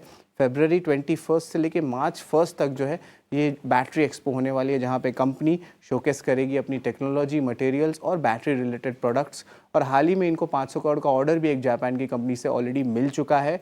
तो जापान ऑर्डर्स और बिडिंग और कुछ लॉन्चेस बैटरी रिलेटेड वो जो है आ सकती हैं, तो अनुपम रसायन को ज़रूर इस एंगल से ट्रैक करिएगा। ओके, काफ़ी इंटरेस्टिंग। बहुत बहुत शुक्रिया इन सारे स्टॉक्स को शेयर करने के लिए। इनफैक्ट एक कुश के साथ अनुपम रसायन को जरा चार्ट चेक कर लेते हैं। कुश कैसा दिख रहा है इस भाव से? अजय देखिए, चार्ट्स पे तो यहाँ पे एक रिकवरी अटेम्प्ट होती हुई नजर आ रही है। हालांकि मैं कहूंगा कि थोड़ा सा वॉचफुल रहें फ्रॉम द फैक्ट दैट अभी भी 20 डे मूविंग एवरेज के नीचे है, तो यहाँ पे 930 925 के जो जोन्स हैं यहाँ पे थोड़ा सा सप्लाई प्रेशर हो सकता है, but once that is taken out then there is a very good possibility कि यहाँ पे आपको 975 एंड देन 1000 तक के मूव्स भी देखने मिलेंगे। तो the number that I am looking for is 925। इस लेवल के ऊपर जाएगा तो यहाँ पे मोमेंटम आएगा, बट पिछले कुछ दिनों में करीब 100-125 पॉइंट की बहुत शार्प रिकवरी आई है, so there's definitely some traction in this stock. आशीष, मैं जना स्मॉल फाइनेंस बैंक आपके साथ डिस्कस करना चाहूँगा। पिछले हफ्ते लिस्ट हुआ था और जना अभी आज 5% ऊपर दिखा रहा है। ओके, आशीष अभी समय हमारे साथ नहीं है, लेकिन एक बार डिस्कस कर लेते हैं। शॉर्ट फॉर्मेट है, पता नहीं हमारे पैनलिस्ट कर पाएंगे या नहीं, बट इसमें खबर ही आई है सृष्टि, अगर आपको ध्यान दिया हो, कि आकाश प्रकाश का जो अवांसा कैपिटल है उन्होंने फ्रेश परचेजेस भी की है और करीब 6% इनका स्टेकअप बैंक में हो गया है। स्मॉल फाइनेंस बैंक हाल ही में लिस्ट हुआ, आकाश प्रकाश ने पहले भी उनके पास था और उन्होंने बाजार से भी लिया है शायद, इसलिए 6% का इस समय इनका स्टेक हो गया है। कुछ बहुत शॉर्ट टर्म है, क्या आपके चार्ट पे आएगा ये, आपके पास डेटा नहीं होगा? नहीं अजय, आई एम अफ्रेड बहुत ही कम कोई बात है, तो नहीं, ये स्टॉक है ही ऐसा कि बात नहीं। ये जिंदल 100 एक बार चार्ट चेक करके बताइए आप। शिवांगी आप बताएं, 503 का भाव है इस समय, चार्ट्स पे क्या दिखता है? बहुत लंबे समय से कंसोलिडेट किया यहीं पे। जी अजय जी, अगर जिंदल 100 की अगर हम बात करें, यहाँ पे हमने देखा है कि ये स्टॉक काफी वॉलेटाइल है। Even week on week basis पे हम देख रहे हैं कि 4 हफ्तों से काफी वोलेटिलिटी तो चल रही है, पर एक रेंज में ही काम कर रहा है। एक काफी अच्छा सपोर्ट है 470 के आसपास, वहां से हम देख रहे हैं कि वापस स्टॉक जो है रिबाउंड कर रहा है, पर कहीं ना कहीं 490 पे एक रेजिस्टेंस जरूर बनते हुए दिख रहा था। तो यहाँ पे माफी चाहती हूँ, कहीं ना कहीं यहाँ पे 550 का एक रेजिस्टेंस जरूर बनते हुए दिख रहा है। तो यहाँ पे 550 के एक रेजिस्टेंस को हम ध्यान रखेंगे। इसको अगर क्रॉस करता है स्टॉक, तो यहाँ पे हम फिर 570 तक के टारगेट्स देखने को मिलेंगे। 100 के लिए कुछ लेवल्स आपको शिवांगी ने बताए, पर चलिए अब आगे बढ़ेंगे और बाजार पर निकुंज तालमिया की कहाँ पे है नज़र, आइए पहले वो सुन लेते हैं। फरवरी और मार्च में आपको न्यूज़ ट्रिगर नहीं है, बड़ा न्यूज़ ट्रिगर है ही नहीं, अर्निंग्स ख़त्म हो चुकी हैं, कोई बड़ा ट्रिगर इस हफ्ते नहीं है। तो अगर हम मार्केट को आप देखें तो क्योंकि कोई न्यूज़ ट्रिगर मार्केट में नहीं लग रहा है, तो मुझे लगता है कि जब मार्केट में न्यूज़ ट्रिगर नहीं होता है, technicals and flow they play a larger role. अगर आप ग्लोबल मार्केट का कंस्ट्रक्ट भी देखें तो सबसे पहले अच्छी खबर ये है कि ग्लोबल मार्केट्स ठीक ठाक हैं, वहाँ पर रिस्क ऑफ नहीं हुआ है, बॉन्ड यील्ड स्टेबल हैं, डॉलर इंडेक्स में कुछ बड़ा परिवर्तन नहीं हुआ है, फ्लोस को लेकर परिवर्तन नहीं है, तो ग्लोबल कंस्ट्रक्ट आपका ओवर शैडो नहीं करने वाला है। लोकल कंस्ट्रक्ट में ऊपर जाके मार्केट थम रहा है, रुक रहा है। मुझे लगता है इस मार्केट में कॉन्ट्रा जाए। जब मार्केट में 2-3, अगर ट्रेडर हैं तो मार्केट में जब 2-3 अच्छे दिन आते हैं तो बेचिए, मार्केट में 3-4 खराब दिन आते हैं खरीदिए।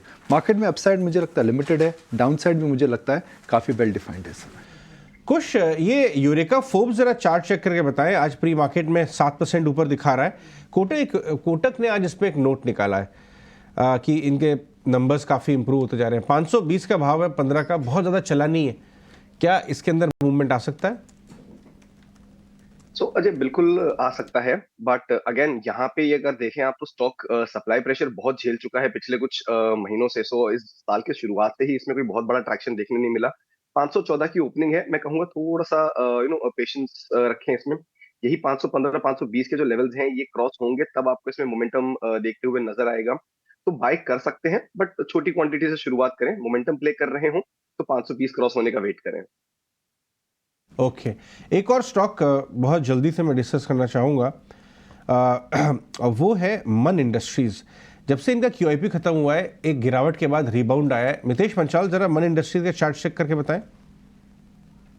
420 के ऊपर एक सस्टेनेबिलिटी है और अभी जो स्ट्रॉन्ग रेजिस्टेंस बैठा है वो अराउंड 455 है चार्ट्स के ऊपर।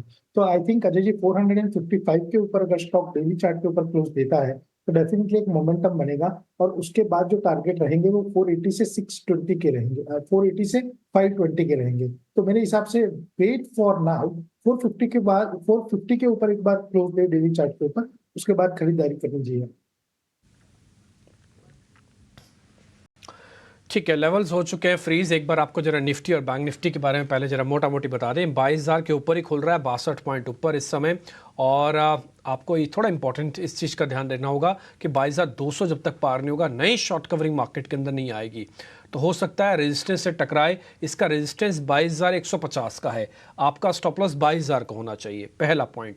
दूसरा पॉइंट, बैंक निफ्टी एक बार स्क्रीन पे लेके आए। बैंक निफ्टी 46,000 के जितना ऊपर रहेगा और 40,500 के जितना ऊपर रहेगा उतनी शॉर्ट कवरिंग कराएगा। ध्यान रखें, 40,500 के जितना बैंक निफ्टी नीचे रहेगा उतनी स्पीड से शॉर्ट कवरिंग नहीं आएगी और हो सकता है वो आपको थोड़ा मूव भी करता रहे। पहला टिक 500 का ही आ रहा है, 550 का, इसलिए इसको टिकने दीजिएगा तभी शॉर्ट कवरिंग आएगी। अगर ये नीचे खिसका तो फिर थोड़ा सा कैलकुलेट होकर ट्रेड करना।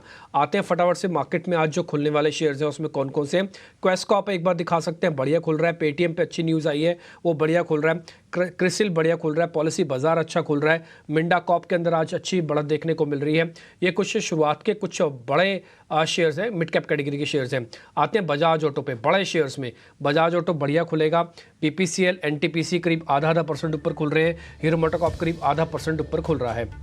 मार्केट की एडवांस डिक्लाइन के हिसाब से अगर आप चेक कर रहे हैं तो आज करीब 1200 से 1300 शेयर आने ही चाहिए। इतने शेयर रहते हैं और डिक्लाइंस 300 शेयर होने चाहिए, यस उतने ही मिल रहे हैं। 1400 शेयर आपको एडवांसेस के साथ, करीब 250 शेयर डिक्लाइंस के साथ ओपनिंग होते दिख रहे हैं। पहला टिक 58 पॉइंट का, 22,100 भी नहीं आया और 22,000 के इर्द गिर्द हम घूम रहे हैं। थोड़ा वेट कीजिएगा। और उसने भी 46,500 के जस्ट नीचे अपने आप को धकेल दिया। अब ये 46,500 और 22,110 120 वाला लेवल, ये आपके लिए आज का दिन भर का एक लेवल टू वॉच होगा। जब तक ये पार नहीं होंगे तब तक मार्केट के अंदर स्मार्ट मोमेंटम मार्केट के अंदर जल्दी जल्दी नहीं आएगा। आ जाते फटाफट से टॉप गेनर्स पे। बाजार को कौन कौन सा मजबूत कर रहा है शेयर, जरा वो स्क्रीन पे लेके आइए।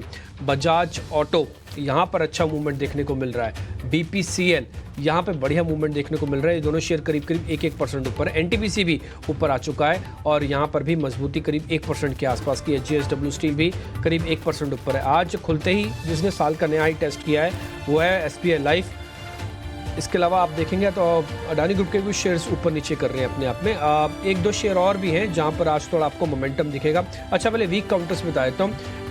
एक बार जरा अपने स्क्रीन पर लेके आइए एलटीआई माइंट्री।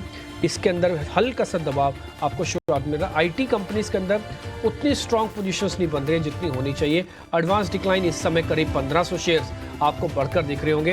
ये जो 22,000 वाला लेवल है इसको थोड़ा भी रोकने की वापस से कोशिश कर रहा है। अब अपने स्क्रीन पर देख रहे होंगे आईटी कंपनीज आज उतना अच्छा पार्टिसिपेट नहीं कर रही हैं और आईटी के अंदर आज 1/4% का शुरुआती दबाव आपको देखने को मिल रहा होगा। ऑयल मार्केटिंग या एनर्जी सेक्टर वाली कंपनी लेके आए, उसमें कोल इंडिया, बीपीसीएल, ये कुछ एक बढ़िया ट्रेड है। सुला वाइनयार्ड पे एक डील लगनी है, वो भी लग रही है। और मिंडा कॉप पे भी एक ब्लॉक डील लगे। 4.5% इक्विटी का सौदा एक साथ ही हुआ है। 7% शेयर ऊपर है। और इसके अलावा सुला पे भी एक डील लगी है, वो भी अभी आपको टिकर टीम नीचे बता देगी। ये हीट मैप आपके स्क्रीन पे दिख रहा है। आपको बिल्कुल लास्ट में दिख रहा होगा आईटी का एक बड़ा जॉइंट टीसीएस, ये करीब 0.5% नीचे है। लेकिन अगर आप ऊपर देखेंगे तो बायबैक की खबर के साथ बजाज ऑटो करीब 2% ऊपर। इसके अलावा doctor Reddy's, Adani port, SBI, coal India, ये कुछ एक शेयर्स हैं। इसमें आपको एचडीएफसी, इसमें आपको रिलायंस थोड़ा मिसिंग दिखेंगे। दोनों एक बार वापस आ जाते हैं तो फिर बाजार उसी तरफ ट्रेड करेगा। फिलहाल तो मार्केट एक रेंज में ओपन करता हुआ, और ये रेंज आज मार्केट की काफ़ी हद तक डिफाइन हो रही है। 22,000 इंपॉर्टेंट एरिया होगा टू वॉच, और ऊपर जाके 22,150 से 200 वाला एरिया।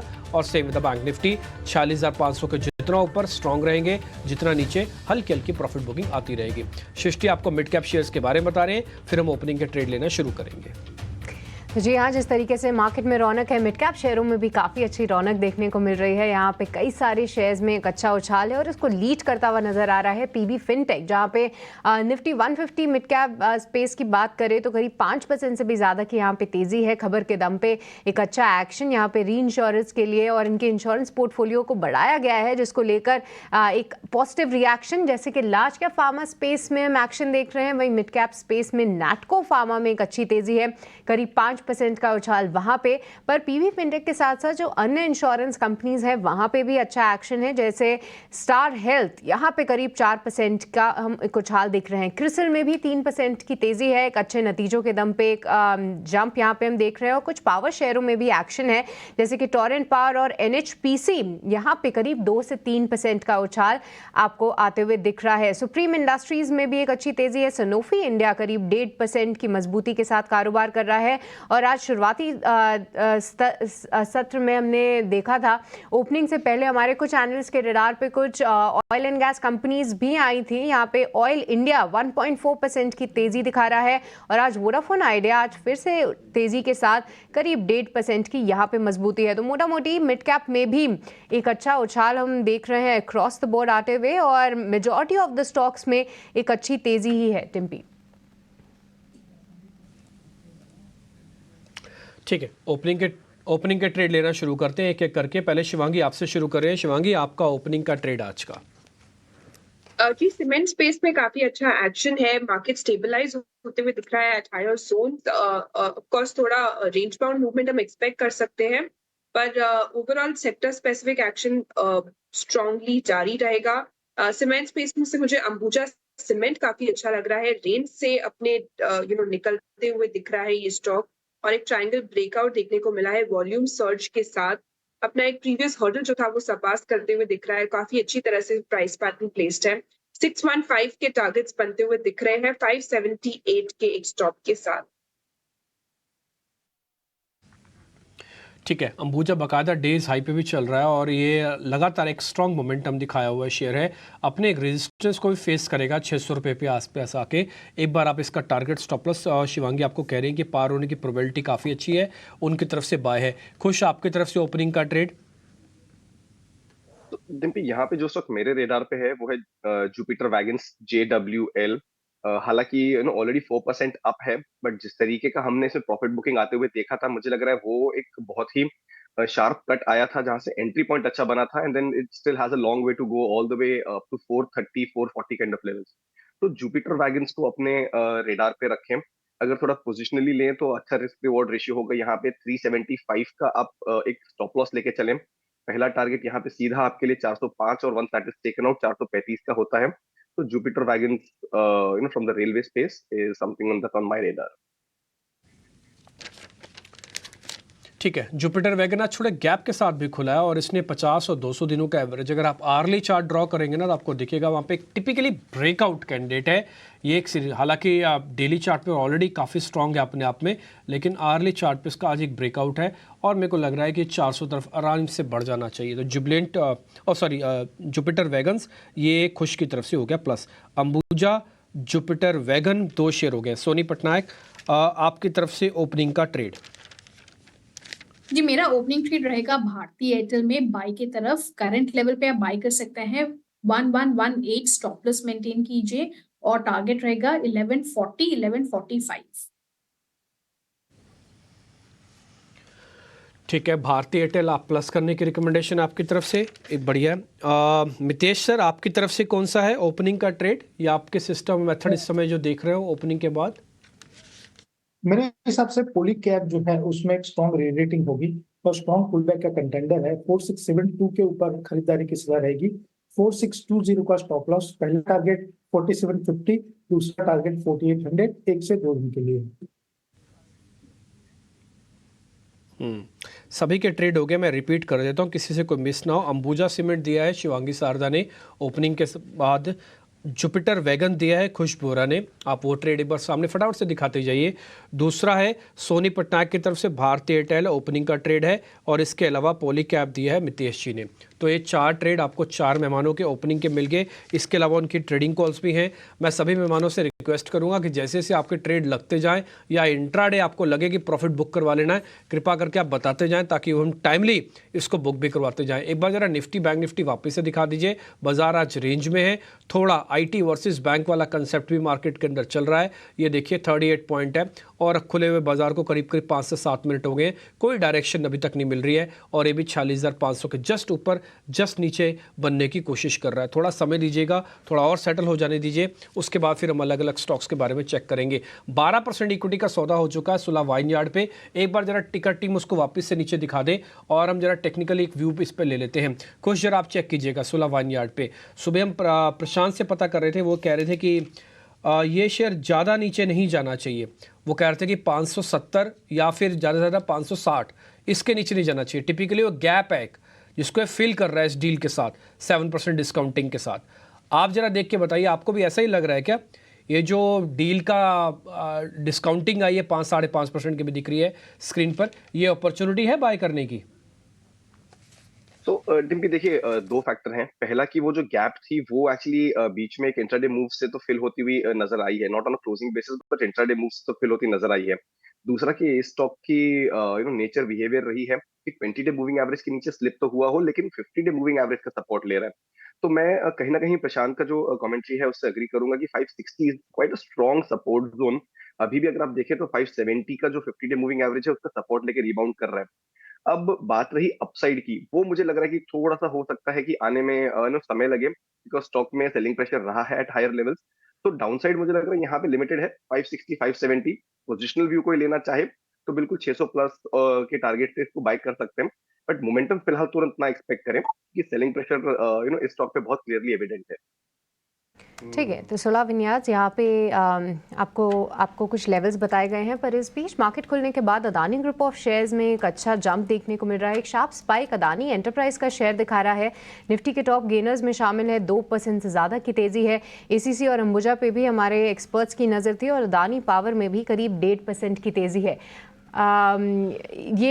एक मार्केट चेक ज़रूर है, पर इसके अलावा कुछ पीएसयू काउंटर्स जहां पे हम बात भी कर रहे थे कि एक अच्छी तेज़ी देखने को मिल सकती है। शिवांगी, जिस तरीके की म्यूटेड स्टार्ट हुआ है निफ्टी बैंक का, कोई पीएसयू बैंकिंग काउंटर जो कि आपके रडार पे हो? जी बिल्कुल सृष्टि, पीएसयू बैंकिंग में मेरे रडार पे 2 स्टॉक्स हैं। एक है एसबीआई, ऑफ कोर्स हम देख रहे हैं कि इसमें काफी अच्छा एक्शन है। दूसरा है कैनरा बैंक। दोनों ही कंसोलिडेट कर रहे हैं, एक रेंज में है। एक अच्छी बात ये है कि हायर जोन्स पे आके अब स्टेबलाइज हो रहा है, स्टॉक जो है होल्ड ले रहा है और यहाँ पे एक टाइम वाइज करेक्शन देखने को मिल रहा है। तो यहाँ पे ये दोनों ही स्टॉक्स में रडार रखने लायक है। और मेरी यहाँ राय है कि जो एसबीआई है उसमें ज्यादा स्ट्रेंथ है यहाँ पे एज कंपैरिजन, और यहाँ पे 785 के टारगेट्स जो है वो नेक्स्ट बनते हुए दिख सकते हैं। ओके, प्रशांत सावंत भी हमारे साथ हैं। हमने सुबह एक आपको स्टॉक बताया था, जिंदल 100, 502 का भाव था। शिवांगी से बात की थी, 520 का भाव है। शिवांगी, एक बार रिविजिट करेंगी इसको? जी बिल्कुल, हम देख रहे थे कि स्टॉक में जो है एक रेजिस्टेंस जोन जरूर है, एक अच्छा एक बाइंग इंटरेस्ट जरूर है, अपने रेंज से निकलने की पूरी कोशिश कर रहा है। तो यहाँ पे मेरी राय है कि 550 के आसपास के लिए हम प्ले कर सकते हैं, वहाँ हल्का सा रेजिस्टेंस है, उसके लिए जरूर हम प्ले करें। एंड सपोर्ट जो है वो हम 510 के एक लेवल्स को ध्यान रखें।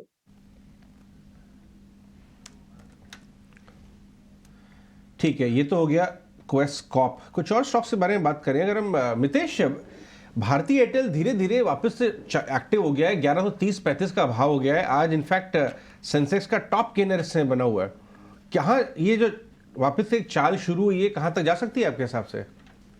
डेफिनेटली कंसोलिडेशन और माइल्ड करेक्शन के बाद फिर से ट्रेंड रिज्यूम हुआ है, और ये ट्रेंड जो है वो अजय जी सरप्राइज करेगा। 1200 से लेके 1500 तक जाने की इसकी पॉसिबिलिटी है, क्योंकि जो 850 900 के ऊपर जो एक्सटेंशन ऑफ द ट्रेंड मिला था, उसका जो सेकंड लेग है वो अराउंड 1200 के ऊपर आता है और फाइनल लेग है अराउंड 1500 के ऊपर आता है। तो हमारे हिसाब से डेफिनेटली करंट लेवल के ऊपर खरीदारी करनी चाहिए। पहला टारगेट 1200 आएगा, दूसरा target slowly and gradually stock जो है वो 1500 की तरफ मूव होगा।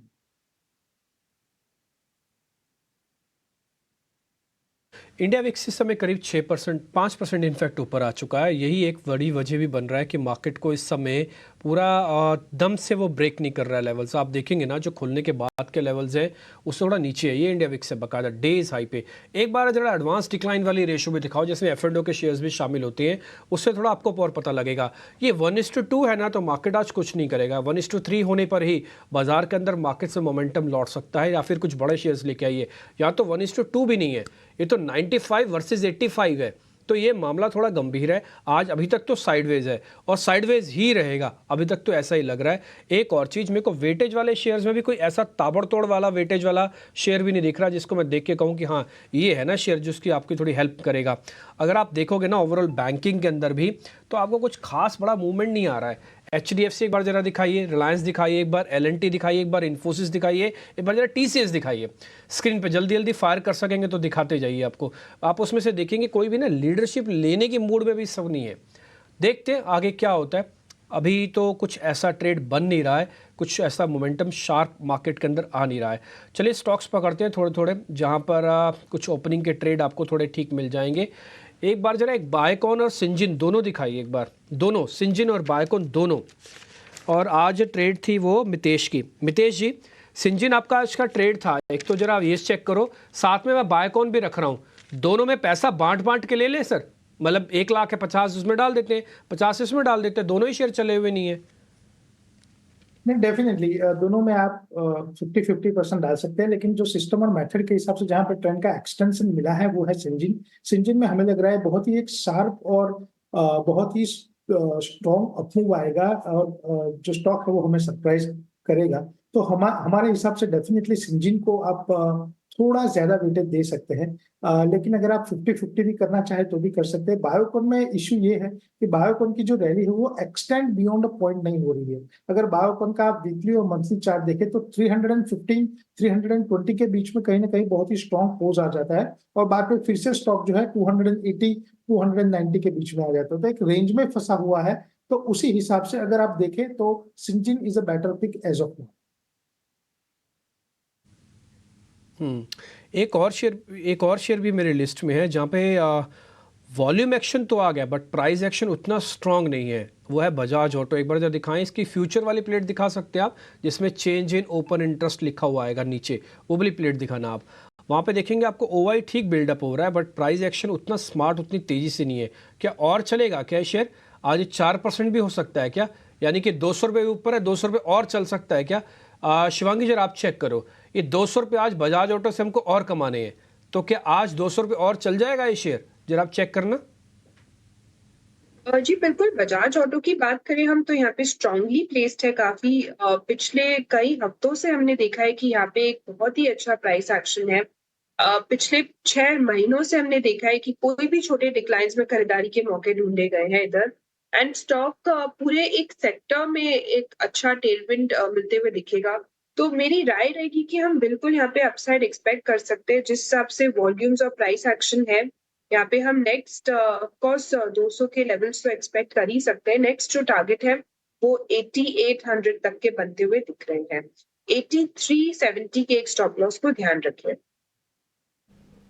ठीक है, तो 8300 के स्टॉप लॉस को ध्यान देना है बजाज ऑटो के केस में। पर ब्रॉडर मार्केट स्पेस में एक स्टॉक है जहां पे करीब 12 से 13% की तेजी है खबर के दम पे, और हम बात कर रहे हैं क्वेस कॉर्प की, जहां पे कंपनी ने अनाउंस किया है कि वो अपनी पूरी बिजनेस को 3 अलग एंटिटीज़ में बांटेंगे, और इसमें जो भी ऑलरेडी शेयर होल्डर्स हैं उनको एक एक शेयर मिलेगा आने वाली एंटिटीज़ का, और तीनों ही एंटिटीज़ स्टॉक मार्केट पे लिस्ट होंगी।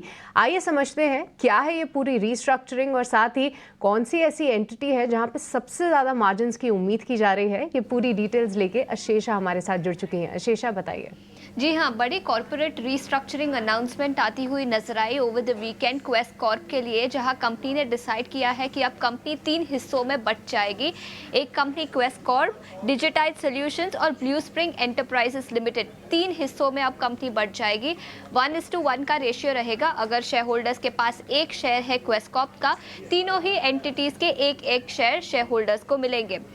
इकोनॉमिक चेंज इन ओनरशिप नहीं होगा। 3 बिजनेसेस की बात करें तो क्वेस कॉर्प में अब वर्कफोर्स मैनेजमेंट बिजनेस रहेगा, डिजिटाइज सॉल्यूशंस में ग्लोबल टेक सॉल्यूशंस का बिजनेस रहेगा, और ब्लू स्प्रिंग एंटरप्राइजेस में ऑपरेटिंग एसेट मैनेजमेंट का बिजनेस रहेगा। एनालिस्ट का मानना है कि ये मर्जर एक बड़ा ट्रिगर है स्टॉक के लिए, जिसके चलते 12 से 13% का उछाल आज के ट्रेडिंग सेशन में देखने को मिल रहा है। डीमर्जर के बेनिफिट्स की बात करें तो कंपनी अब सेगमेंट्स पर फोकस कर पाएगा इंडिविजुअली, और इंटर बिजनेस डिपेंडेंसी जो थी वो अब कम हो जाएगी, जिसके चलते इंडिविजुअल बिजनेसेस का रिस्क भी कम होता हुआ नजर आएगा। क्वेस कॉर्प सबसे बड़ा रेवेन्यू जनरेटर होगा, लेकिन मार्जिन्स की बात करें तो डिजिटाइज सॉल्यूशंस के मार्जिन्स हाईएस्ट हो सकते हैं, ऐसा एनालिस्ट का मानना है। इनफैक्ट नुवामा की एक रिपोर्ट आई आज सुबह, उनका मानना है कि एक बड़ा ट्रिगर है, डाउनसाइड पोटेंशियल लिमिटेड है, और स्ट्रॉन्ग वैल्यू अनलॉकिंग होता हुआ नजर आ सकता है इस कॉर्पोरेट रीस्ट्रक्चरिंग के चलते। उन्होंने अपनी टारगेट प्राइस भी बढ़ाई। पहले 580 रुपीस प्रति शेयर का टारगेट था, वो बढ़ाकर 630 रुपीस प्रति शेयर कर दिया है। तो पॉजिटिव रिपोर्ट आती हुई नजर आई। बैलेंस शीट के एलिमेंट्स कैसे डिस्ट्रीब्यूट होते हैं तीनों ही कंपनीज के लिए, ये क्लैरिटी चाहिए मैनेजमेंट से, लेकिन ऑल इन ऑल बड़ा पॉजिटिव ट्रिगर है। 3 डिफरेंट एंटिटीज में अब कंपनी बढ़ जाएगी और 1:1 का रेशियो रहेगा। बस शुक्रिया शेषा पूरी जानकारी देने के लिए। पर खबर के बाद हम देख रहे हैं क्वेस कॉर्प 52 वीक हाई इसने टच किया है, पर अपने ऑल टाइम हाई से काफ़ी दूर है। कुछ कैसे देख रहे हैं आप क्वेस कॉर्प को टेक्निकली प्लेस्ड, क्योंकि हमने देखा था कि साल 2018 के आसपास करीब 1100 के रेंज में चलता था ये स्टॉक। आज के अच्छे उछाल में और इस खबर के बाद क्या आपको लगता है एक अच्छा मौका है लंबी अवधि के निवेश के लिए? ऑलरेडी जो मौका था, ये आज की जो गैप अप ओपनिंग हुई है उसमें शायद कहीं ना कहीं मिस हो चुका है या एग्जॉस्ट हो चुका है। आप देखें तो 582 का हाई बना के स्टॉक ऑलरेडी काफी वहां से करेक्ट कर चुका है। तो मेरे हिसाब से यहाँ पे थोड़े से डिप्स का वेट करें। 525 530 के जोन्स के आसपास फिर से अगर आपको मिले तब आपके लिए एक अच्छा एंट्री पॉइंट बनेगा। तो at least from a near term perspective I think ये जो मूव आज आई है उसमें इस न्यूज की फैक्टरिंग काफी ऑलरेडी हो चुकी है, और यही 575 580 के आसपास काफी अच्छा सप्लाई जोन है। तो मेरे हिसाब से थोड़ा सा इसमें अब वेट एंड वॉच करें फ्रेश एंट्री लेने के पहले। Before I hand it over back to you, quick दो अपडेट देना चाहूंगा। पहला है ऑन ग्रैन्युअल्स, जो सुबह हमने आज स्टॉक डिस्कस किया था। 465 475 के दो टारगेट्स के लिए, तो यहाँ पे 465 का पहला टारगेट अचीव हुआ है। अब मेरी सलाह रहेगी कि यहाँ पे 455 के आसपास का जो बाइंग प्राइस बन रहा था सुबह, वहां पे अपना ट्रेलिंग स्टॉप लॉस लगा के जो निवेशक हैं, जो व्यूअर्स हैं, इसे होल्ड करके चलें। और दूसरा अपडेट जो है वो है JWL Jupiter wagons limited. Market खुलने के बाद जो ओपनिंग स्टॉक की चर्चा हुई थी उसमें हमने डिस्कस किया था 370 374 के आसपास जब स्टॉक 4% अप था, 6.5% तक गया था 400 के जो पहले टारगेट थे उसके करीब। तो यहाँ भी यही सलाह होगी कि अब 370 374 का जो बाइंग प्राइस हो सकता है उसके आसपास अपना ट्रेलिंग स्टॉप लॉस बना के जुपिटर वैगन्स। जुपिटर वैगन एक और बात कर रहे हैं, मगर तो एक फोर्स मोटर्स करके स्टॉक है, जरा उसको देखिए। काफ़ी तेज़ी से इसके अंदर एक मोमेंटम बनता हुआ नजर आ रहा है। शिवांगी, फोर्स मोटर्स के चार्ट जरा चेक करके बताइए। आज भी डेज हाई की तरफ बाजार खुलते ही 15 मिनट में ये स्टॉक, और ये सस्ता स्टॉक नहीं है, चेन्नई फेवरेट है, 5500 रुपये का भाव है। जरा इसके चार्ट चेक करके बताएं। जी बिल्कुल, फोर्स मोटर्स की हम बात करें, पिछले 4 दिनों से काफी एक अच्छा इंटरेस्ट देखने को मिला है। सरप्राइजिंगली ये स्टॉक जो है, जो वीकली बेसिस पे हमने देखा था कि ट्रेंड थोड़े बहुत रिवर्सल देखते हुए मिल रहा है, वहां से एक काफी स्ट्रॉन्ग पुल बैक मूव आया है गैप अप ओपनिंग के बाद। तो जरूर यहाँ पे एक मेरी राय रहेगी कि हम स्टॉप लॉसेस स्ट्रिक्टली मेंटेन करें, पर ऑटो स्टॉक्स में बेटर प्लेस्ड काउंटर्स है जिसपे हम फोकस कर सकते हैं। ठीक है, ऑटो की बात करें तो बजाज ऑटो, सुबह ही हम बात कर रहे थे, 8600 का भाव इसका हो गया। मितेश पंचाल, 10,000 की बात हुई थी, 1500 पॉइंट ही तो रह गया है, 86 क्रॉस होता हुआ।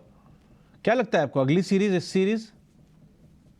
डेफिनेटली थोड़ा टाइम और लगेगा, क्योंकि जो रनअप है वो बहुत ही स्ट्रांग आया है बहुत ही कम समय में। और ये फ्लोटिंग स्टॉक जो है वो रिटेल पार्टिसिपेंट्स के बाहर है, मतलब जो अल्ट्रा एचएनआ और इंस्टीट्यूशनल कैटेगरी, वही जनरली ये स्टॉक्स के ऊपर नजर रख के बैठी है। तो हमारे हिसाब से आएगा 10,000 मैजिकल फिगर, लेकिन it will take some time, क्योंकि थोड़ा जो स्ट्रांग रनअप आ चुका है। तो वेट एंड वॉच, अगले 1 से 3 महीने में शायद वो 10,000 आए, ऐसा लग रहा है।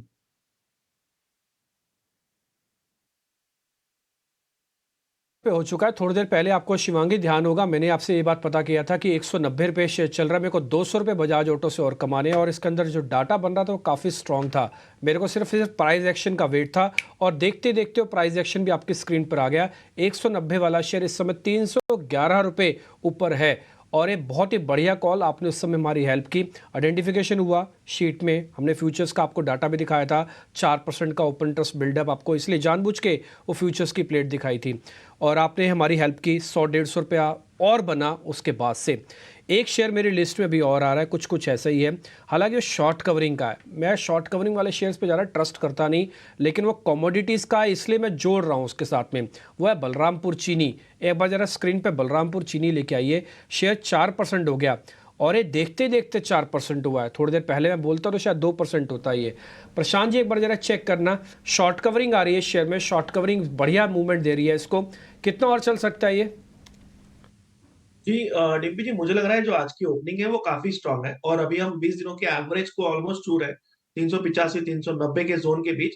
मुझे लग रहा है एक छोटा सा ही रिस्क लेना चाहिए, ज्यादा बड़ा नहीं, क्योंकि ये स्टॉक काफी न्यूज बेस्ड चलता है, ओवरऑल सेक्टर ही। तो मैं कहूंगा कि 375 स्पॉट क्लोजिंग आपका स्टॉप लॉस रखिए। यहाँ से एक पुल बैक टारगेट रखिए, पहला 400 का, और उसके ऊपर 405 के आसपास। बट वहां पे स्ट्रेट मेरी सलाह होगी, प्रॉफिट बांध लीजिए, कोई ज्यादा एक्सपेक्टेशन मत रखिए, जस्ट एक पुल बैक ट्रेड होगा। ये तो बलरामपुर चीनी पे हो गया। एक और आपके लिए बढ़िया शेयर, मार्केट का मोमेंटम वाला शेयर है, वो है डिक्सन टेक्नोलॉजी। इसके अंदर भी बिल्डअप अच्छा बन रहा है, इसकी भी फ्यूचर की प्लेट दिखाना आप। इसके अंदर करीब 2 से 2.25% का ओवाई एडिशन है, प्राइस एक्शन 2.5% हो गया है। ये स्पीड से चलने वाला शेयर है, 6800 हमारा टारगेट होना चाहिए। क्या उस तरफ जा रहे हैं शेयर? एक बार जरा सोनी आप चेक करो, 6800 के टारगेट के लिए डिक्सन टेक्नोलॉजीज आज हमारी लिस्ट में है, एक दो दिन में शायद आ भी जाए। एक बार जरा चेक करके बताइए कितना सही होगा यहाँ पे सौदा भरना। जी डिम्पी जी, एकदम सही लग रहा है। इनफैक्ट अच्छे लॉन्ग बिल्ट पोजीशंस के साथ पॉजिटिव लग रहा है। और चार्ट्स में भी अगर हम देखेंगे तो एक ब्रेकआउट भी आया है इंट्राडे बेसिस पे। सो डेफिनेटली होल्ड कीजिए 6800 टारगेट के लिए।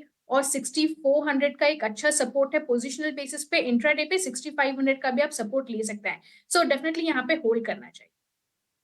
पर एक बार मितेश आपसे कुछ फार्मा काउंटर्स पे भी राय जानना चाहेंगे। एक ब्रेकआउट स्टॉक जो कि रेडार पे आ रहा है वो है वोकहार्ट फार्मा। इसने करीब 500 का जो स्तर है आज अच्छी मजबूती के साथ तोड़ा है, करीब 7% का यहाँ पे उछाल है। क्या कोई ट्रेड यहाँ पे बनता है? बहुत ही अच्छा काउंटर आपने पिकअप किया, क्योंकि फार्मा की जब बात होती है तो जनरली वोकहार्ट को निग्लेक्ट किया जाता है, और जो डिस्कशन है वो लुपिन या सन फार्मा या ऐसे स्टॉक्स के ऊपर ही ज्यादा की जाती है। और टेक्निकली अगर आप लंबी अवधि के चार्ट देखें तो ये डार्क हॉर्स है, कहीं ना कहीं बहुत ही स्ट्रॉन्ग अपसाइड ये स्टॉक्स में आगे वाले दिनों में हमें देखने के लिए मिलेगी। 505 डेली और मंथली चार्ट के कॉम्बिनेशन के ऊपर एक स्ट्रॉन्ग रेजिस्टेंस था, और आज के दिन में वो स्ट्रॉन्ग रेजिस्टेंस तोड़ा है, तो फॉलो अप बाइंग देखनी पड़ेगी और सस्टेनेबल जो ट्रेंड भी देखना पड़ेगा। हमारे हिसाब से जिस तरीके से पहले ही घंटे में स्टॉक्स ने 7% की जो मजबूती दिखाई है, गोइंग फॉरवर्ड स्टॉक जो है वो डेफिनेटली एक हार्ट ऑफ हार बॉटम फॉर्मेशन करेगा और 550 से 580 के टारगेट्स अचीव करेगा। तो 505 के स्टॉप लॉस से डेफिनेटली यहाँ पे खरीदना चाहिए। 550 और 580 के टारगेट्स के लिए अगले एक महीने में 580 के टारगेट्स ये स्टॉक्स में डेफिनेटली आ सकते हैं। 505 का स्टॉप लॉस, 560 और 580 कुछ टारगेट्स हो सकते हैं वोकहार्ट फार्मा के लिए। पर चलिए अब आगे बढ़ेंगे और ऑप्शन मार्केट में क्या होनी चाहिए आपकी कमाई की रणनीति, ये समझेंगे हमारे अगले सेगमेंट ऑप्शंस के चैंपियन में।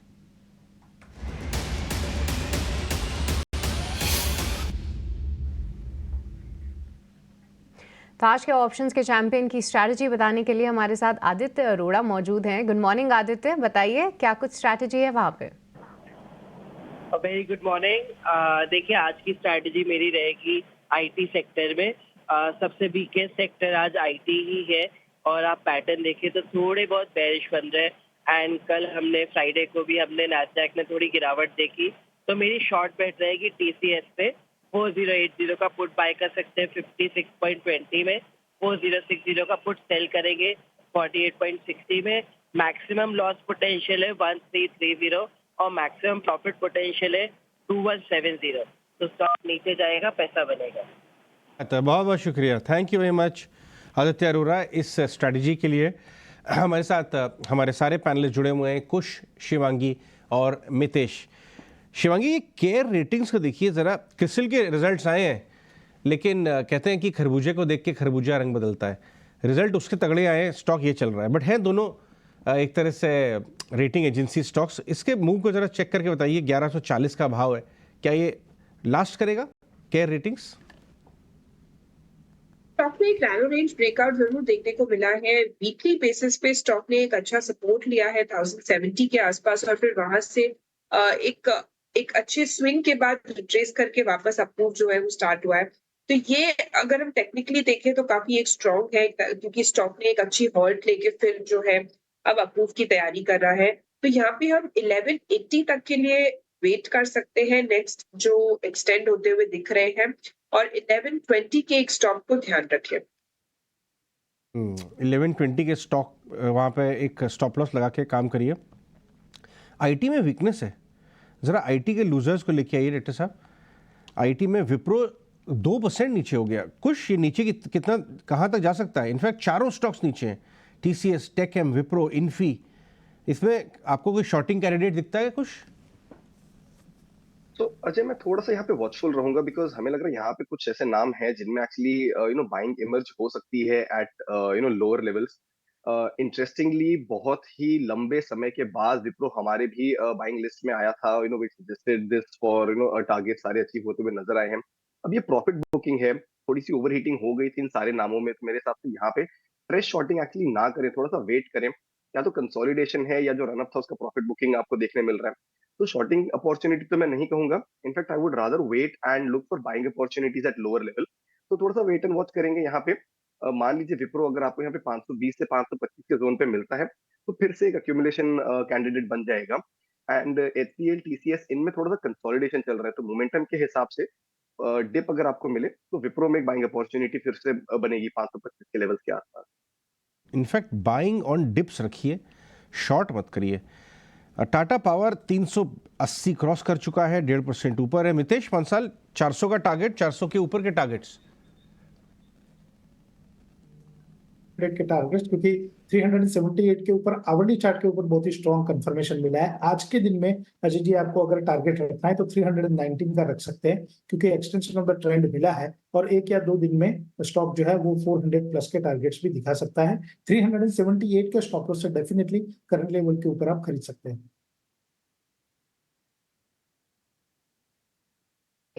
तो इस बीच अगर हम एक बार क्विकली मार्केट्स पे नज़र डालें तो बैंक निफ्टी लाल निशान में फिसलती हुई नज़र आई है। यहाँ पे निफ्टी भी अब लगभग फ्लैट ट्रेड कर रहा है। इंडिया विक्स में जो एक बढ़त थी, आपको डिम्पी जी ने हाईलाइट की थी, वहाँ पे थोड़ी सी जो लॉन्ग पोजीशन है उसको चेक में रखते हुए हम देख रहे हैं कि सेलिंग प्रेशर ऊपरी स्तरों से आया है। बहुत ज़्यादा बिकवाली नहीं है, पर फिर भी दोनों ही इंडेक्स फिलहाल फ्लैट हैं।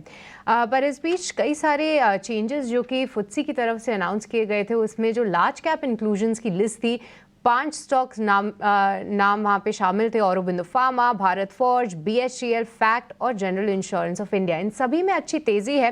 फैक्ट पे हमने आपको बताया था, जिस पे राय ली थी हमारे एक्सपर्ट्स की तरफ से, यहाँ पे सबसे ज़्यादा तेज़ी 3.5% का उछाल देखने को मिल रहा है। एक बार प्रशांत, आपसे फैक्ट और साथ ही बीएचईएल, ये 2 काउंटर्स पे राय जानना चाहेंगे। कैसे देख रहे हैं आप इनको अभी फिलहाल चार्ट्स पे? जी, ओवरऑल मैं काफी वक्त से फैक्ट पे बुलिश ही रहा हूँ और अभी भी अगर हम देखें तो मुझे लग रहा है कि करंटली सबसे अहम बात यह है कि 800 के ऊपर स्ट्रांगली सस्टेन कर रहा है। मेरे हिसाब से यहाँ लॉन्ग जाना चाहिए और आपका जो स्टॉप लॉस होना चाहिए पोजिशनली, वो होना चाहिए 780 785 के बीच। ये एक पोजिशनल ट्रेड होगी और यहाँ से आपका पहला टारगेट होगा 865 865। उसके ऊपर आप करीबन 890 900 के लेवल भी देख सकते हो। तो पोजिशनली बने रहिए, पोर्टफोलियो पिक होना चाहिए। और जहां तक बीएचईएल की बात है तो यहाँ मुझे लग रहा है कि नतीजों के बाद एक बहुत स्ट्रांग बेस बना हुआ था और अभी ये 20 दिनों के एवरेज के ऊपर फिर से आया है, बट इसका एक रेजिस्टेंस है जो करीबन 240 का है। तो कोई भी अगर उस टारगेट के लिए होल्ड करना चाहे तो सिर्फ एग्जिस्टिंग लॉन्ग्स होल्ड कीजिए। स्टॉप लॉस रखेंगे 224 पे और टारगेट वही 240 के आसपास।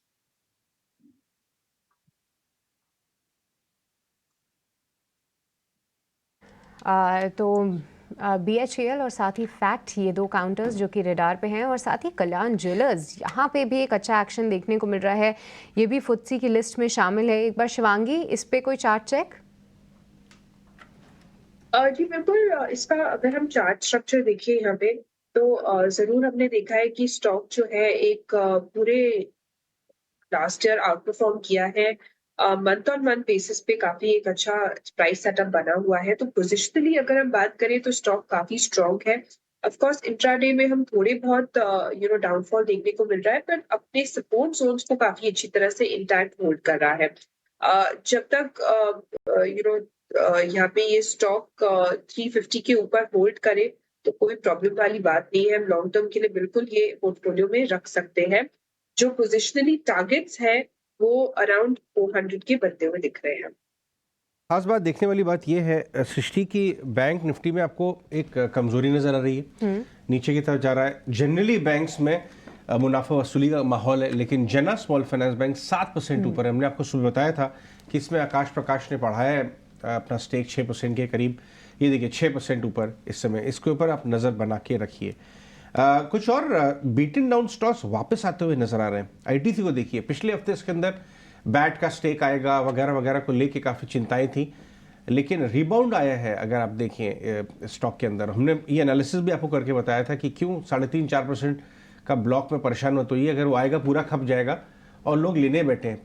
460 का टॉप बना के स्टॉक आपको 400 पे अवेलेबल है। प्रशांत, आपने इसका थोड़ा लॉन्गेस्ट चार्ट देख के बताएं कि क्या व्यू बन सकता है आईटीसी में। प्रशांत जी, अजय जी, बिल्कुल। अगर हम आईटीसी की तरफ देखें तो करीबन ये बार बार 400 के लेवल से बाउंस करने की कोशिश कर रहा है, बट ओवरऑल स्ट्रक्चर काफी नेगेटिव है। और मैं अगर इसके एक medium term time frame weekly पे भी जाऊं तो भी मुझे कोई स्ट्रेंथ नजर नहीं आ रही है। तो मुझे लग रहा है कि जो एक्यूमुलेट कर रहे हैं वो भी 395 स्पॉट क्लोजिंग का एक स्टॉप लॉस रखे। मोमेंटम के हिसाब से तो वेट करना चाहिए जब तक ये स्टॉक 425 430 के जोन के ऊपर क्लोज ना करे।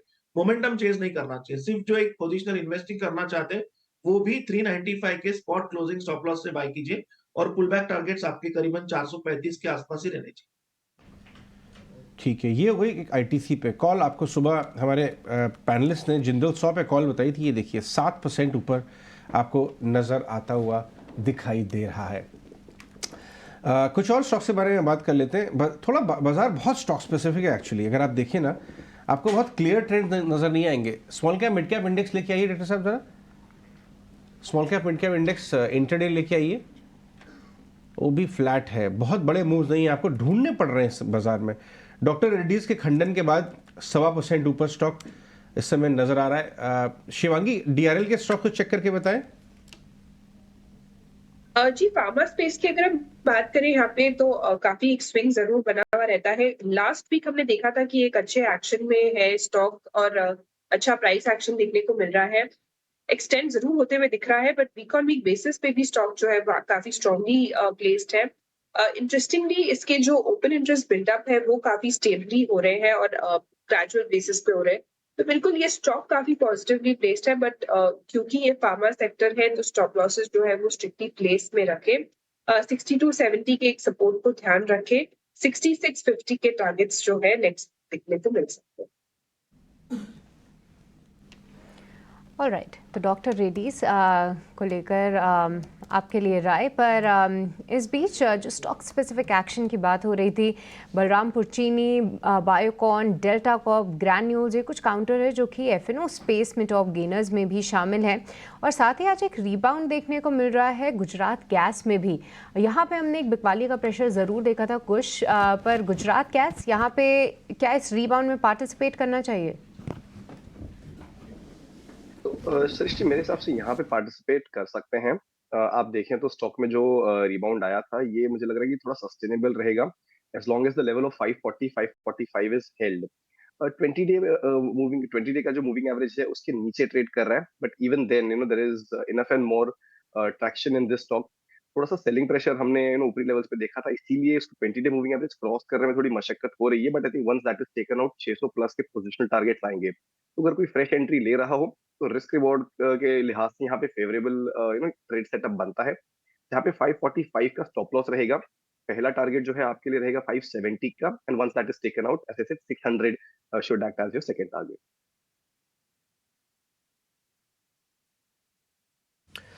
अलग अलग स्टॉक्स आप चेक करते रहे। यहाँ पे एक बार जरा MRPL स्क्रीन पे लेके आइए। काफ़ी तेज़ी से बढ़ने वाला शेयर है, आज भी करीब ये 10% से ज़्यादा की बढ़त के साथ ट्रेड कर रहा होगा और एक दो दिन पहले इसने सर्किट पे लगाए हुए हैं। तो क्या अभी और चल सकता है? पर प्रशांत, चेक करेंगे आप MRPL?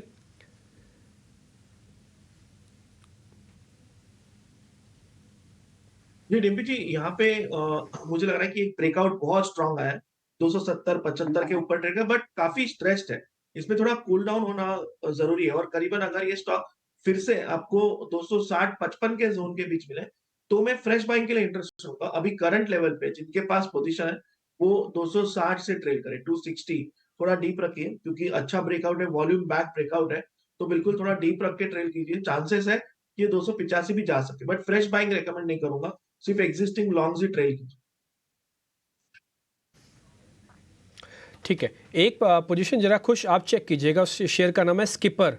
ये पोजिशनली अपनी रेंज का ब्रेकआउट कर रहा है। स्किपर, SKIPPER, PCR फायर कीजिएगा। ये रेंज ब्रेकआउट है, 6.5% ऊपर है। और कितना चल सकता है ये? So Dimpy, on a lighter note, मुझे लग रहा है कि मार्केट में ये जो कुछ स्टॉक्स हैं जो अजय ट्रैक किया करते थे, जैसे मैंने पहले भी कहा है कि मैंने अजय के नाम की एक वॉच लिस्ट बनाई हुई है, वो सारे स्टॉक्स अजय को सलामी देते हुए ऊपर आ रहे हैं। But that's on a lighter note. अच्छा मूव है यहाँ पे। फ्राइडे को भी अगर आप देखें तो वॉल्यूम बैक मूव था, रेजिस्टेंस के पास क्लोज हुआ था, लेकिन आज का जो मूव है वो रेजिस्टेंस के ऊपर स्टॉक को लाके इसने प्लेस कर दिया है। तो यहाँ पे मुझे लग रहा है कि जो अपसाइड है अब आपको और ऊपर का दिखेगा। यहाँ पे मोमेंटम जो है स्टॉक और पिकअप करता हुआ नजर आएगा। आज के दिन का जो हाई है 360, ये आपके लिए पहला टारगेट होना चाहिए।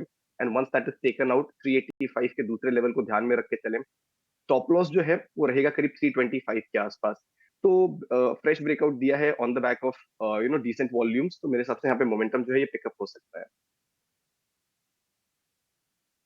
ठीक है, दो शेयर मैं आपके सामने रखता हूँ, दोनों का नाम कोइंसिडेंटली एस से ही है, अभी भी स्किपर भी एस से चुना गया। एक है सुबेक्स, दूसरा है सुदर्शन केमिकल्स। दोनों का काम अलग अलग है। सुबेक्स टिपिकली एक आईटी कंपनी है जो कि बेनिफिट दे रही है इस समय, रिलायंस का एक काम करेगी 5G का। और एक सुदर्शन केमिकल्स भी जरा स्क्रीन पे दिखाइएगा, ये शेयर है 590 रुपये का। दोनों का ना चार्ट देखेंगे आपको एक जैसा दिखेगा। इसमें मैं एक काम करता हूँ, जरा प्रशांत से हेल्प लेता हूँ। प्रशांत, जरा सुदर्शन केमिकल और सुबेक्स दोनों देख लो, जिसमें पैसा जल्दी और स्पीड से बनने जा रहा है वही हम प्लस करेंगे। डिम्पी जी, सुदर्शन केमिकल में एक ब्रेकआउट आ रहा है जो कि मुझे लग रहा है कि स्ट्रांग और सस्टेनेबल ब्रेकआउट है, तो मैं सबसे पहले इस पे रेकमेंड डेफिनेटली करना चाहूंगा। करीबन 590 पे चल रहा है, क्वांटिटी कम रखें और जब डिप मिले 575 के आसपास तब थोड़ा और एग्रेसिवली ऐड कीजिए।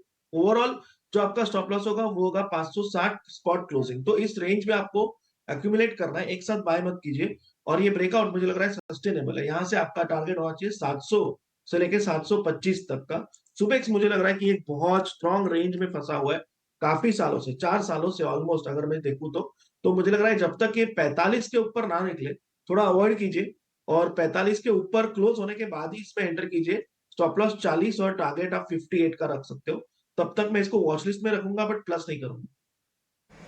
ओके, सुदर्शन केमिकल्स यहाँ पे भी करीब अच्छी तेज़ी देखने को मिल रही है, पर इस बीच निफ्टी का टॉप लूज़र बन चुका है TCS, जहाँ पे हमारे एक्सपर्ट ने ऑप्शंस के चैंपियन सेगमेंट में पुट बाय करने की राय दी थी। वहाँ पे उस समय करीब 1.2% की गिरावट थी, अब वो बढ़ते बढ़ते करीब 1.7% की हो गई है। और यहाँ पे एक कमज़ोरी हम ज़रूर देख रहे हैं। विप्रो, TCS, LTI, माइंडट्री, टेकएम, ये सभी में आज हम कमज़ोरी का शिकार होते हुए देख रहे हैं। पर शिवांगी, एक बार नेस्ले इंडिया पे भी राय दीजिए, क्योंकि ये काउंटर बहुत बड़े मूव्स तो नहीं दिखाता है, पर हाल फिलहाल थोड़ा सा स्टेबल होता हुआ ज़रूर दिखा है। एक स्टेबल काउंटर के तौर पे हम इसे ज़रूर देख सकते हैं। क्या यहाँ पे कोई एंट्री पॉइंट्स आपको दिख रहे हैं? पूरे कंजम्पशन बास्केट में हम देख रहे हैं कि सपोर्ट जोन्स पे एक अच्छी बाइंग जरूर देखने को मिल रही है, पर फॉलो अप जो है वो क्लियरली मिसिंग है। तो मोमेंटम ना होने के कारण स्टॉक में जो है एक स्ट्रेंथ या स्पीड आप बोल सकते हो कि बिल्डअप नहीं हो पा रहा है। तो मेरी राय रहेगी कि हम कंजम्पशन में थोड़ा वेट एंड वॉच करें।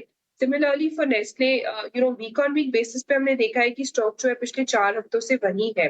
तो मेरी राय रहेगी कि हम थोड़ा वेट एंड वॉच करें before entering into this sector. Okay, तो फिलहाल कंजम्पशन बास्केट में वेट एंड वॉच की रणनीति ज़रूर है।